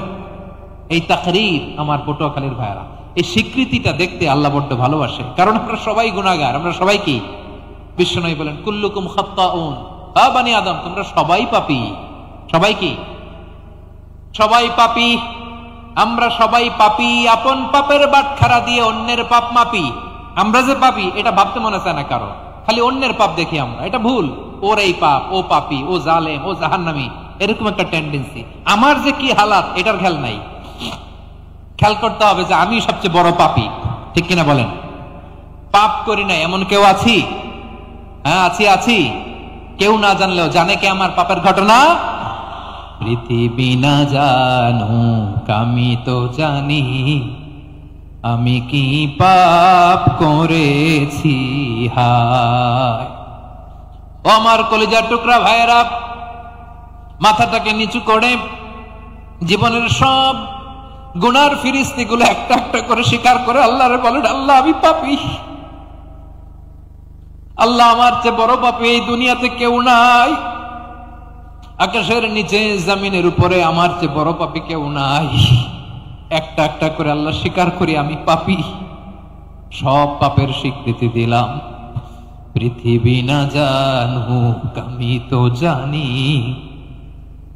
আমি কি পাপ করেছি। হায় আমার পাপের করলে বিচার, বাঁচার আমার নাই উপায়। দয়াময় তুমি মাফ করো আমায়, মাফ করো আমায়। আল্লাহ তাআলা যদি দয়া করে আমাদেরকে মাফ না করে, আমাদের বাঁচার কোনো উপায় নাই। আপনি কি ভেবেছেন আপনার নামাজ দিয়ে আপনি জান্নাতে যাবেন? আপনি তাহাজ্জুদ গুজার, সেজদা দিতে দিতে কপালে দাগ ফেলেছেন, এটা আপনারা জান্নাতে নেবে না? আপনি এলাকার সবচেয়ে বড় হাতেম তাই, দানশীল, এই দানের ভরসায় বসে আছেন, কশিন কালো না। আমাদের নামাজ, আমাদের রোজা, আমাদের ইবাদত, এগুলোকে মিজানের পাল্লায় উঠালে কোনো ওজনই হবে না। তবে আমাদের একটা কৌশল জানা আছে, আমরা আল্লাহর রহমতের ভিখারি। আমরা সেদিন আগেই গুনার স্বীকৃতি দিয়ে দেব। আমরা বলবো, আল্লাহ তুমি প্রশ্ন করার আগে তোমার একটা কথা বলি, আমারে কিছু জিজ্ঞেস করো না, আমি সব করেছি। এমন কোন পাপ নাই যে পাপ আমারে দিয়ে হয় নাই। তোমার রহমত দিয়ে তুমি জান্নাতে পাঠাবা, তোমার দয়ায় জান্নাতে যেতে চাই, আমল দিয়ে না। পারবেন বলতে? কিয়ামতের দিন আমরা বলবো, আল্লাহ আমার আমল দিয়ে জান্নাত চাই না, আমি তোমার দয়া দিয়ে জান্নাত চাই। তোমার দয়া ছাড়া আমার কোনো উপায় নাই। কারণ আল্লাহ যদি বিচার করে, বাঁচার কারো উপায় নাই। আল্লাহ যদি বলে ফেলেন তুই এটা করলি কেন, ওখানে গেলি কেন, কোরআনে 1000 বার নিষেধ করলাম তারপরেও এই পাপে জড়ালি কেন, এরকম প্রশ্ন ছুড়ে দিলে আমার উত্তর আছে? বাঁচার কোনো উপায় আছে? রোজ হাসরে হে আল্লাহ আমার করোনা বিচার, আল্লাহ করোনা বিচার। বিচার চাহি না তব দয়া চাই, এ গুনাহগার, আল্লাহ করোনা বিচার। আপনার আমল দিয়ে জান্নাতে যাবেন? কি দিয়ে যাবেন? আল্লাহর দয়া দিয়ে। আল্লাহর রহম আর দয়া ছাড়া কেউ জান্নাতের চেহারাও দেখতে পাবে না। আমার প্রিয় ভাইরা, এই দোয়া আল্লাহর কাছে পছন্দনীয় হওয়ার কারণ 3টা। দোয়ার প্রথম অংশে আছে তাওহীদ, আল্লাহর একত্ববাদের ঘোষণা। এই দোয়ার দ্বিতীয় অংশ আছে তাসবিহ, আল্লাহর প্রশংসা সূচক বাণী। এই দোয়ার 3 নাম্বার অংশ পাপের স্বীকৃতি। তাহলে আমরা সবাই গুনাহগার। আমরা আল্লাহর কাছে পাপের স্বীকৃতি দিয়ে বলবো, ও আল্লাহ ইন্নী কুনতু মিনাজ জালিমিন, আমরা জুলুম করেছি, পাপ করেছি, অন্যায় করেছি, আল্লাহ বুঝতে পারি নাই, শয়তানের ওয়াসওয়াসায় পড়ে, বন্ধুর পাল্লায় পড়ে, নফসের খায়েশ মিটাতে যে আল্লাহ করে ফেলেছি, তুমি গুনাহ না মাফ না করলে আমাদের গুনাহ মাফ করার দ্বিতীয় কেউ নাই। ঠিক কিনা বলেন? এভাবে অনুতপ্ত হয়ে যদি আল্লাহর কাছে দোয়া করেন, দেয়ালে পিঠ থেকে গেছে, কোন রাস্তা নাই বের হওয়ার, ওই মুহূর্তেও আপনাকে বিপদ থেকে উদ্ধার করবে কে?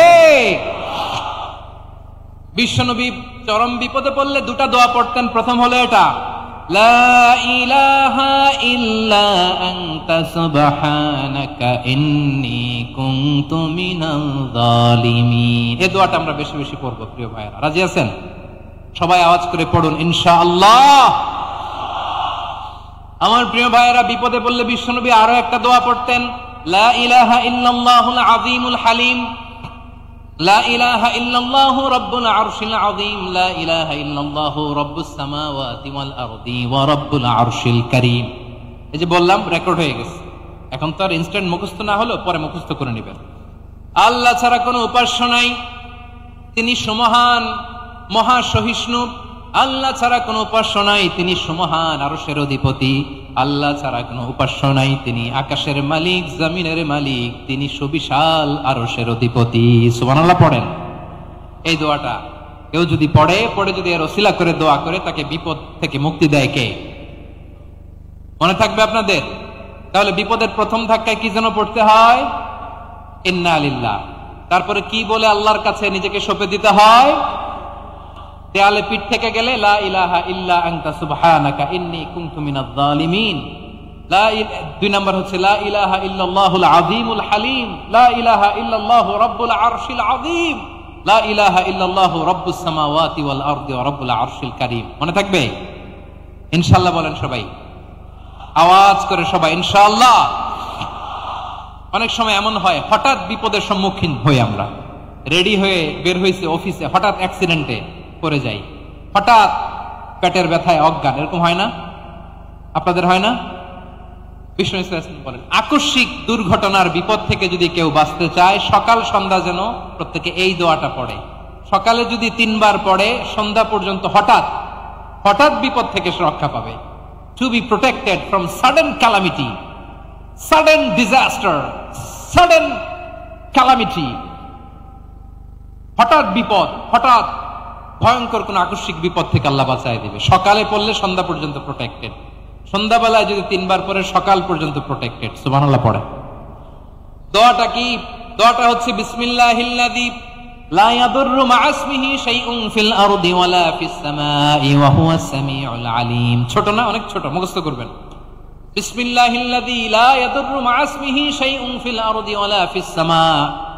ওই আল্লাহর নাম নিচ্ছি, যে আল্লাহর নামের বরকতে আকাশ জমিনের কোনো কিছু কারো কোনো ক্ষতি সাধন করতে পারে না।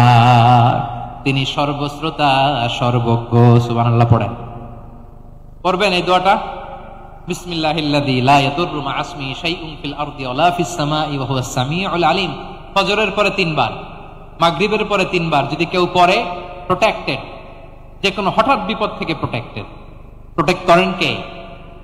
ওই আল্লাহর নাম নিচ্ছি, যে আল্লাহর নামের ওসিলায় আকাশ জমিনের কোনো কিছু কোনো ক্ষতি করতে পারে না। সুবহানাল্লাহ পড়েন। আচ্ছা, এবার আমাদের জীবনে দুশ্চিন্তা আছে না নাই বলেন? Tension, hyper tension, anxiety, depression, চিন্তা, টেনশন নাই, এরকম কে কে আছে দেখি? হাত তোলেন। ওই যে হাত তুলছে এক আল্লাহর ওলি, ওই যে। টেনশন নাই তোমার? মাশাআল্লাহ। ও না বুঝে তুলছে, জোকের চোটে, জোশের ঠেলায় ধাক্কায় তুলে ফেলছে। সবার জীবনে টেনশন আছে না নাই? এই দুশ্চিন্তা, পেরেশানি, মারাত্মক পেরেশানি থেকে মুক্তি পাওয়ার জন্য বিষ্ণু ইসলাম 2টো দোয়া পড়তেন। কয়টা? অনেকগুলো পড়তেন। স্পেশাল 2টো দোয়া আজকে আপনাদের শিখায়া যাব, শুনবেন না? কষ্ট হচ্ছে? সংক্ষিপ্ত মোনাজাত দিয়ে দেই। ওরে আল্লাহ, আমি তো 9:30 ক্রস করে ফেলছি মাসুদ ভাই, খেয়াল করি নাই। আরো কয়েক মিনিট? ঠিক আছে, ঠিক আছে। পেরেশানিতে পড়লে, টেনশনে পড়লে এই দোয়াটা, প্রিয় ভাইরা, বিষ্ণু ইসলাম যখন খুব বিপদে পড়তেন, দুশ্চিন্তা ওনাকে ঘিরে ধরতো, উনি পড়তেন ইয়া হাইয়ু ইয়া কাইয়ুম বিরহমাতিকা আস্তাগীথ। ইয়া হাইয়ু ইয়া কাইয়ুম বিরহমাতিকা আস্তাগীথ, ইয়া হাইয়ু ইয়া কাইয়ুম, হে শাশ্বত অবিনশ্বর, হে চিরঞ্জীব, বিরহমাতিকা আস্তাগীথ, তোমার রহমতের উসিলায় তোমার কাছে ফরিয়াদ করি। এটা পড়তেন। আবার আরেক বর্ণনা এসেছে, ইয়া হাইয়ু ইয়া কাইয়ুম বিরহমাতিকা আস্তাগীথ আসলিহ লি শা'নি কুল্লাহু ওয়ালা তাকিলনি ইলা নাফসি তরফাতা আইন। আসলিহ লি শা'নি কুল্লাহ, আল্লাহ আমার সবকিছু আপনি সেটেল করে দেন। আমাদের সব ঝামেলা সেটেল করে দিতে পারে কে? আমরা তো সেটেলমেন্টের জন্য ওই এসপি সাহেবের কাছে যাই, ডিসি সাহেবের কাছে যাই, অমুক ভাইয়ের কাছে যাই, তমুক ভাইয়ের কাছে যাই। এই দোয়া পড়লে আরশের উপর থেকে আপনার ম্যাটার সেটেল করে দিবে কে? তাহলে পড়বেন ইয়া হাইয়ু, হে চিরঞ্জীব। হাইয়ু মানে চিরঞ্জীব, যিনি চিরকাল বেঁচে থাকবেন, মরবেন না। আল্লাহ মরবেন? তার কোনো লয় আছে? ক্ষয় আছে? সূরা রহমানে আল্লাহ বললেন, কুল্লু মান আলাইহা ফানি ওয়া ইয়াবকা ওয়াজহু রাব্বিকা যুল জালালি ওয়াল ইকরাম ফাবিআইয়ি আলাই রাব্বিকুমা তুকাযিবান। জমিনে যা আছে সব ফান, ভ্যানিশ হয়ে যাবে, নিশ্চিহ্ন হয়ে যাবে, শেষ হয়ে যাবে, সব বিলুপ্ত হয়ে যাবে, একজন ছাড়া। জোরে বলেন তিনি কে? আমরা তো সেটেলমেন্টের জন্য ওই এসপি সাহেবের কাছে যাই, ডিসি সাহেবের কাছে যাই, অমুক ভাইয়ের কাছে যাই, তমুক ভাইয়ের কাছে যাই। এই দোয়া পড়লে আরশের উপর থেকে আপনার ম্যাটার সেটেল করে দিবে কে? তাহলে পড়বেন ইয়া হাইয়ু, হে চিরঞ্জীব। হাইয়ু মানে চিরঞ্জীব, যিনি চিরকাল বেঁচে থাকবেন, মরবেন না। আল্লাহ মরবেন? তার কোনো লয় আছে? ক্ষয় আছে? সূরা রহমানে আল্লাহ বললেন, কুল্লু মান আলাইহা ফানি ওয়া ইয়াবকা ওয়াজহু রাব্বিকা যুল জালালি ওয়াল ইকরাম ফাবিআইয়ি আলাই রাব্বিকুমা তুকাযিবান। জমিনে যা আছে সব ফান, ভ্যানিশ হয়ে যাবে, নিশ্চিহ্ন হয়ে যাবে, শেষ হয়ে যাবে, সব বিলুপ্ত হয়ে যাবে, একজন ছাড়া। জোরে বলেন তিনি কে? ইয়া হাইয়ু। আমার সাথে আওয়াজ করে পড়েন, ইয়া হাইয়ু ইয়া কাইয়ুম, ইয়া হাইয়ু ইয়া কাইয়ুম বিরহমাতিকা আস্তাগীথ আসলিহ লি শা'নি কুল্লাহ ওয়ালা তাকিলনি ইলা নাফসি তরফাতা আইন। এভাবে দোয়া করলে আপনাকে বিপদ মুক্ত করবে কে? এই দোয়াটা কেন পছন্দ আল্লাহর কাছে?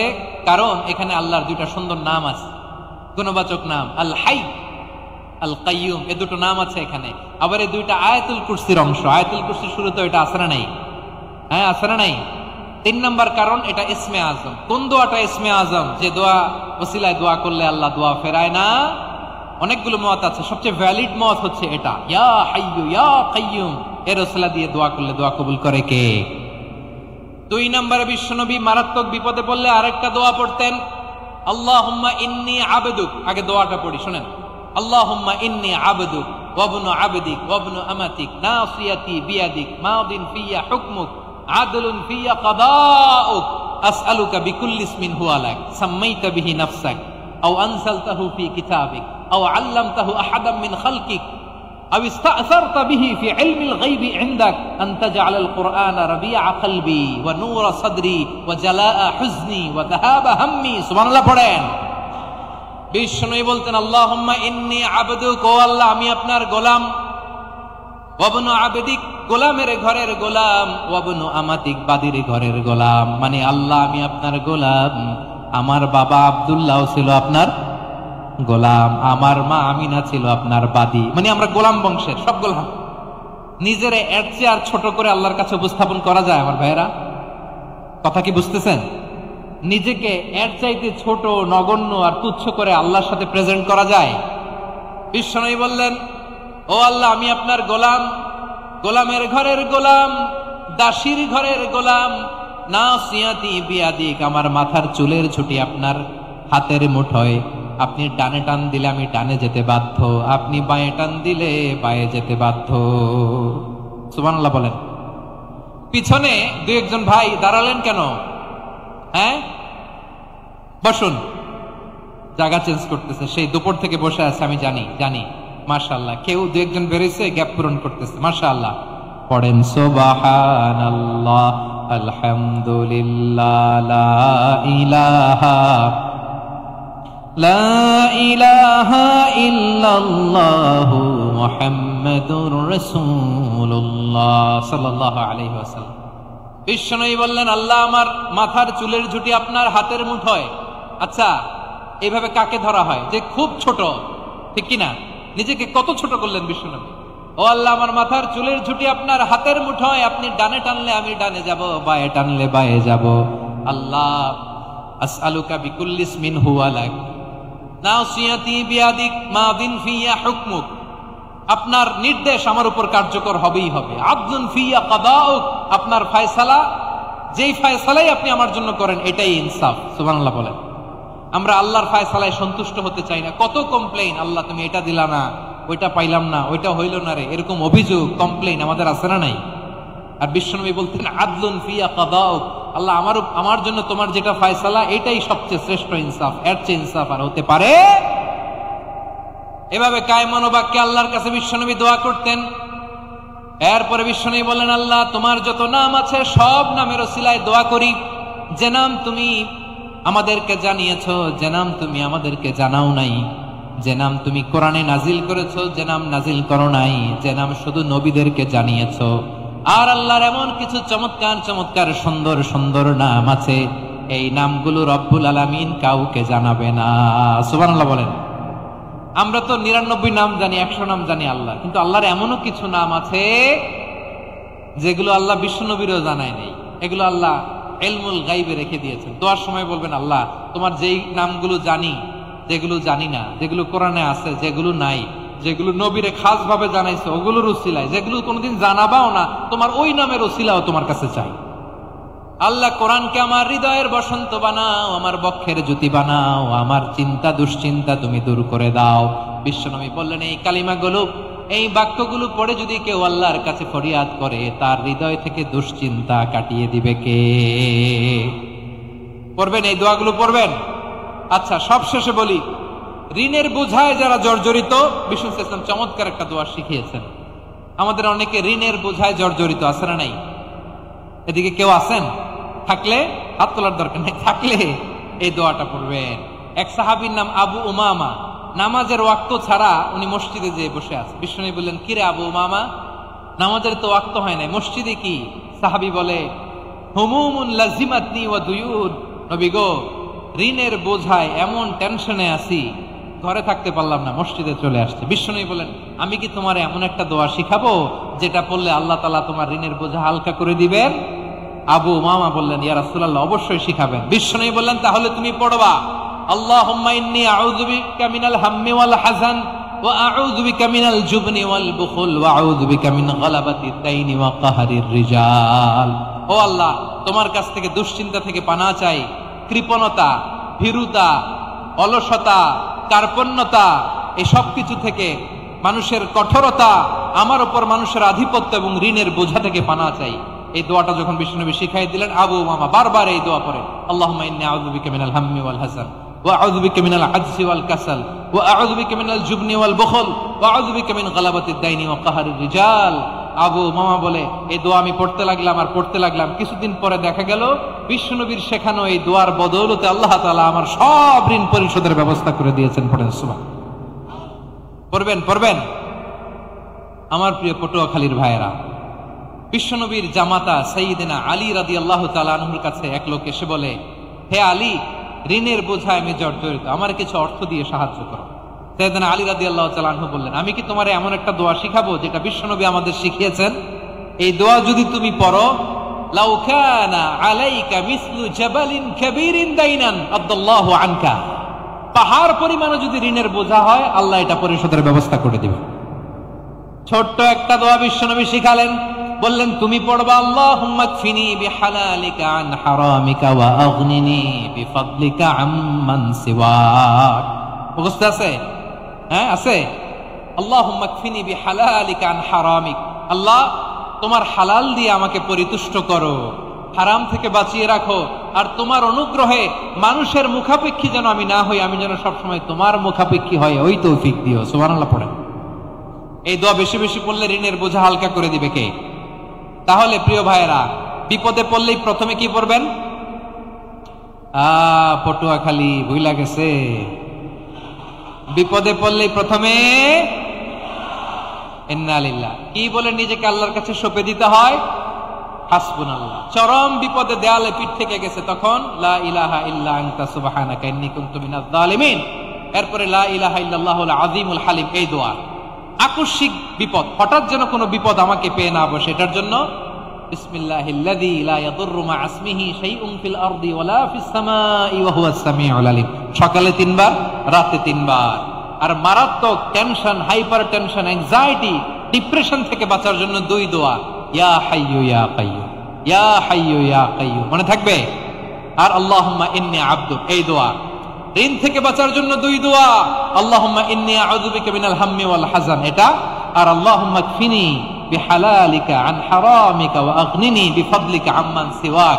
আর সব সময় পড়ার জন্য একটা আমল দিয়ে যাই, উঠতে বসতে, অফিসে যাচ্ছেন, অফিস থেকে ফিরতেছেন, বসে আছেন, শুয়ে আছেন, ছোট্ট এক শব্দে আমরা যেন বেশি বেশি পড়ি আস্তাগফিরুল্লাহ। আওয়াজ করে আমার সাথে পড়ুন আস্তাগফিরুল্লাহ। আবার পড়ুন আস্তাগফিরুল্লাহ। আল্লাহ রাসূল সাল্লাল্লাহু আলাইহি ওয়াসাল্লাম বলেন, মান লাজিমাল ইস্তিগফার, যে সব সময় এরকম ইস্তিগফারের সাথে লেগে থাকে, জাআলাল্লাহু লাহু মিন কুল্লি দীকিন মাখরাজা, আল্লাহ তাআলা তাকে কোনো বিপদে আটকান না, সে জীবনে আটকাবে না। যে কোনো বিপদে আল্লাহ তার রাস্তা বের করে দিবে, way out, you will get a way out and solution. সুবহানাল্লাহ। ওয়া মিন কুল্লি হাম্মিন ফারাজা, দুশ্চিন্তা মুক্ত হবে। ওয়ায়ারযুকহু মিন হাইসু লা ইয়াহতাসিব, এমন জায়গা থেকে আল্লাহ রিজিকের বন্দোবস্ত করবে যেটা সে কল্পনাও করে নাই। আওয়াজ করে পড়েন সুবহানাল্লাহ। তাহলে মনে থাকবে আস্তাগফিরুল্লাহর কথা। সব শেষ কথা বলবো, সব শেষ আমার প্রিয় ভাইয়েরা। এটা গেল নিজের বিপদ। কিসের বিপদ? নিজে যদি বিপদে পড়েন। অন্যের বিপদ যদি দেখেন, এটার জন্য একটা দোয়া আছে। অনেক সময় আমরা দেখি হাসপাতালে ক্যান্সারের 3rd স্টেজে চলে গেছে, লোকটা হ্যাংলা হয়ে, চিকন হয়ে, হায়রে কি কষ্ট পায়, দেখি না? বিষ্ণু বলে, একটা দোয়া যদি কেউ অন্যের কোনো বিপদ দেখে পড়ে, ওই বিপদ তার জীবনে কখনো আসবে না। শুনবেন? শোনার আগ্রহ আছে? অনেক সময় হয় যে আমরা মহাসড়ক দিয়ে যখন চড়ি, দুর্ঘটনায়, আইরে আল্লাহ, দুর্ঘটনায় মানুষের মাথা একদিকে, দেহ আরেকদিকে, ব্লিডিং, এরকম হয় না? আল্লাহ তুমি হেফাজত করো। বিশ্বনবী বলেন, এই দুর্ঘটনা দেখে কেউ যদি এই দোয়াটা পড়ে, তার জীবনে সে কোনোদিন এরকম অ্যাক্সিডেন্টের সম্মুখীন হবে না। শুনবেন? বিশ্বনবী বলেন, অন্যের বিপদ দেখে কেউ যদি পড়ে, আলহামদুলিল্লাহিল্লাযী আফানি মিম্মা বাতালাকা বিহি ওয়া ফাদ্দালানি আলা কাসীরিম মিম্মান খালাকা তাফদীলা, মানে প্রশংসা সে আল্লাহ, যে আল্লাহ তাআলা তোমাকে যেই জিনিস দিয়ে পরীক্ষা করেছে, আমাকে ওইটা থেকে বাঁচিয়ে দিয়েছে। তোমাকে আল্লাহ যেই বিপদে ফেলেছে, আমাকে ওই বিপদ থেকে তিনি মুক্ত রেখেছে, আর তার অনেক সৃষ্টির উপর আমাকে তিনি প্রাধান্য দিয়েছে। সুবহানাল্লাহ পড়েন। যে কোনো বিপদ, কারো ক্যান্সার দেখে যদি এই দোয়াটা আপনি বিশ্বাসের সাথে পড়েন, জীবনে কোনোদিন ক্যান্সার রোগে আক্রান্ত হবেন না। দুর্ঘটনা দেখে যদি পড়েন, ওই দুর্ঘটনা আপনাকে স্পর্শ করবে না। যে কোনো কারো বিপদ দেখে যদি কোনো বিশ্বাসী বান্দা এই দোয়া পড়ে, বিশ্বনবী বলেন, লাম ইউসিবহু যালিকাল বালা, ওই বিপদ তাকে আর ধরবে না। উফিয়া মিনহু মিন যালিকাল বালা কাইনাম মা কান, সে যতদিন হায়াত পাবে কোনোদিন ওই বিপদ তাকে স্পর্শ করবে না। এই দোয়াটা পড়তে রাজি আছেন আমার প্রিয় ভাইরা? তাহলে পুরো আলোচনার সেন্ট্রাল থিম হচ্ছে, আমাদের জীবনে বিপদ আসবে, কষ্ট আসবে, দুঃখ আসবে, কিন্তু বিপদে আপদে আমরা হাল ছেড়ে দিব না, হতাশ হব না। মুমিন হতাশ হয় না, নিরাশ হয় না, হাল ছেড়ে দেয় না। মুমিন ভরসা রাখে একজনের উপর। আওয়াজ করে বলুন, তিনি কে? বিপদে পড়লে আমাদেরকে উদ্ধার করে কে? আবার আমাদেরকে যদি কোনো নেয়ামত আল্লাহ দিতে চান, ওইটা কেড়ে নেওয়ার ক্ষমতা কারো আছে? তাহলে আমরা কানেক্টিভিটি বাড়াবো কার সাথে? আমাদের প্রার্থনার ফরিয়াদের হাত তুলবো কার কাছে? রাজি আছেন পটুয়াখালীর ভাইয়েরা? মনে থাকবে কথাগুলো? আল্লাহ তাআলা আমাদের সবাইকে কথাগুলো বোঝার ও আমল করার তৌফিক দান করুন। আমি আপনাদের আতিথেয়তা, আপনাদের ভালোবাসায় মুগ্ধ হয়েছি, ইমপ্রেসড হয়েছে। আলহামদুলিল্লাহ। লক্ষ লক্ষ তাওহীদি জনতা, কোনো ডিস্টার্ব নাই, কোনো হই হুল্লোড় নাই, মারামারি নাই। পটুয়াখালী আজকে হিস্ট্রি তৈরি করেছে। আর আমার দুই পাশে আমার দুজন প্রিয় মানুষ, আপনাদের এই এলাকার গণমানুষের নেতা, মাটিও মানুষের নেতা, তারুণ্যের আইকন আমার প্রিয় মাসুদ ভাই। পাশে আছেন আমাদের আলতাফ হোসেন চৌধুরী সাহেব। এই দুজনই আমার খুবই প্রিয় মানুষ। ওনারা অত্যন্ত বিচক্ষণতার সাথে এই দেশকে, জাতিকে ওনারা সার্ভ করেছেন, করবেন। আমরা ওনাদের জন্য দোয়া করি, আগামী পথ চলা যেন ওনাদের সুন্দর হয়, আমরা বলি আমিন। ওনারা যেন বাংলাদেশকে লিড দিতে পারে, মিলেমিশে আমরা যেন একাকার হয়ে যেতে পারি, আমরা জাতীয় ঐক্যের বাংলাদেশ যেন দেখতে পারি। আল্লাহ তুমি তৌফিক দাও। এই পটুয়াখালীর জেনজিদেরকে আল্লাহ তুমি কবুল করো। তিনটি মাঠে আমার কলিজার টুকরা মা বোনেরা এই শীতের রাতকে উপেক্ষা করে যারা উপস্থিত হয়েছেন, তাদেরকে আল্লাহ তাআলা খাদিজাতুল কুবরা আয়েশা রাদিয়াল্লাহু তাআলা আনহার মতো কবুল করুক, আমরা পড়ি আমিন। আমাদের ওয়েলফেয়ার ফাউন্ডেশনের চেয়ারম্যান আব্দুল্লাহ নাহিয়ান ভাই অনেক কষ্ট করেছেন, দোয়া চেয়েছেন, আল্লাহ ভাইকে কবুল করুক। অনেকের আব্বা আম্মা ইন্তেকাল করেছেন, দোয়া চেয়েছেন, আল্লাহ তাআলা জান্নাত নসিব করুক। আমাদের মোহতারাম চৌধুরী সাহেবের স্ত্রী, সম্মানিত সহধর্মিণী, তিনি থাইল্যান্ডে আছেন চিকিৎসারত। শুধু মাহফিলের জন্য উনি একদিনের সফরে উনি এসেছেন। আমরা ওনার জন্য শিফায়ে কামিলার দোয়া করি, আল্লাহ তাআলা শিফা নসিব করুক। প্রিয় ভাইয়েরা, সব সময় কোরআনের পক্ষে থাকেন, ইসলামের পক্ষে থাকেন, দেশের সার্বভৌমত্বের পক্ষে থাকেন। আবারও হয়তো আপনাদের সাথে দেখা হয়ে যাবে অন্য কোনো তাফসীরুল কোরআনের ময়দানে। সুবহানাকাল্লাহুম্মা বিহামদিকা আশহাদু আল্লা ইলাহা ইল্লা আনতা আস্তাগফিরুকা ওয়া আতুবু ইলাইক।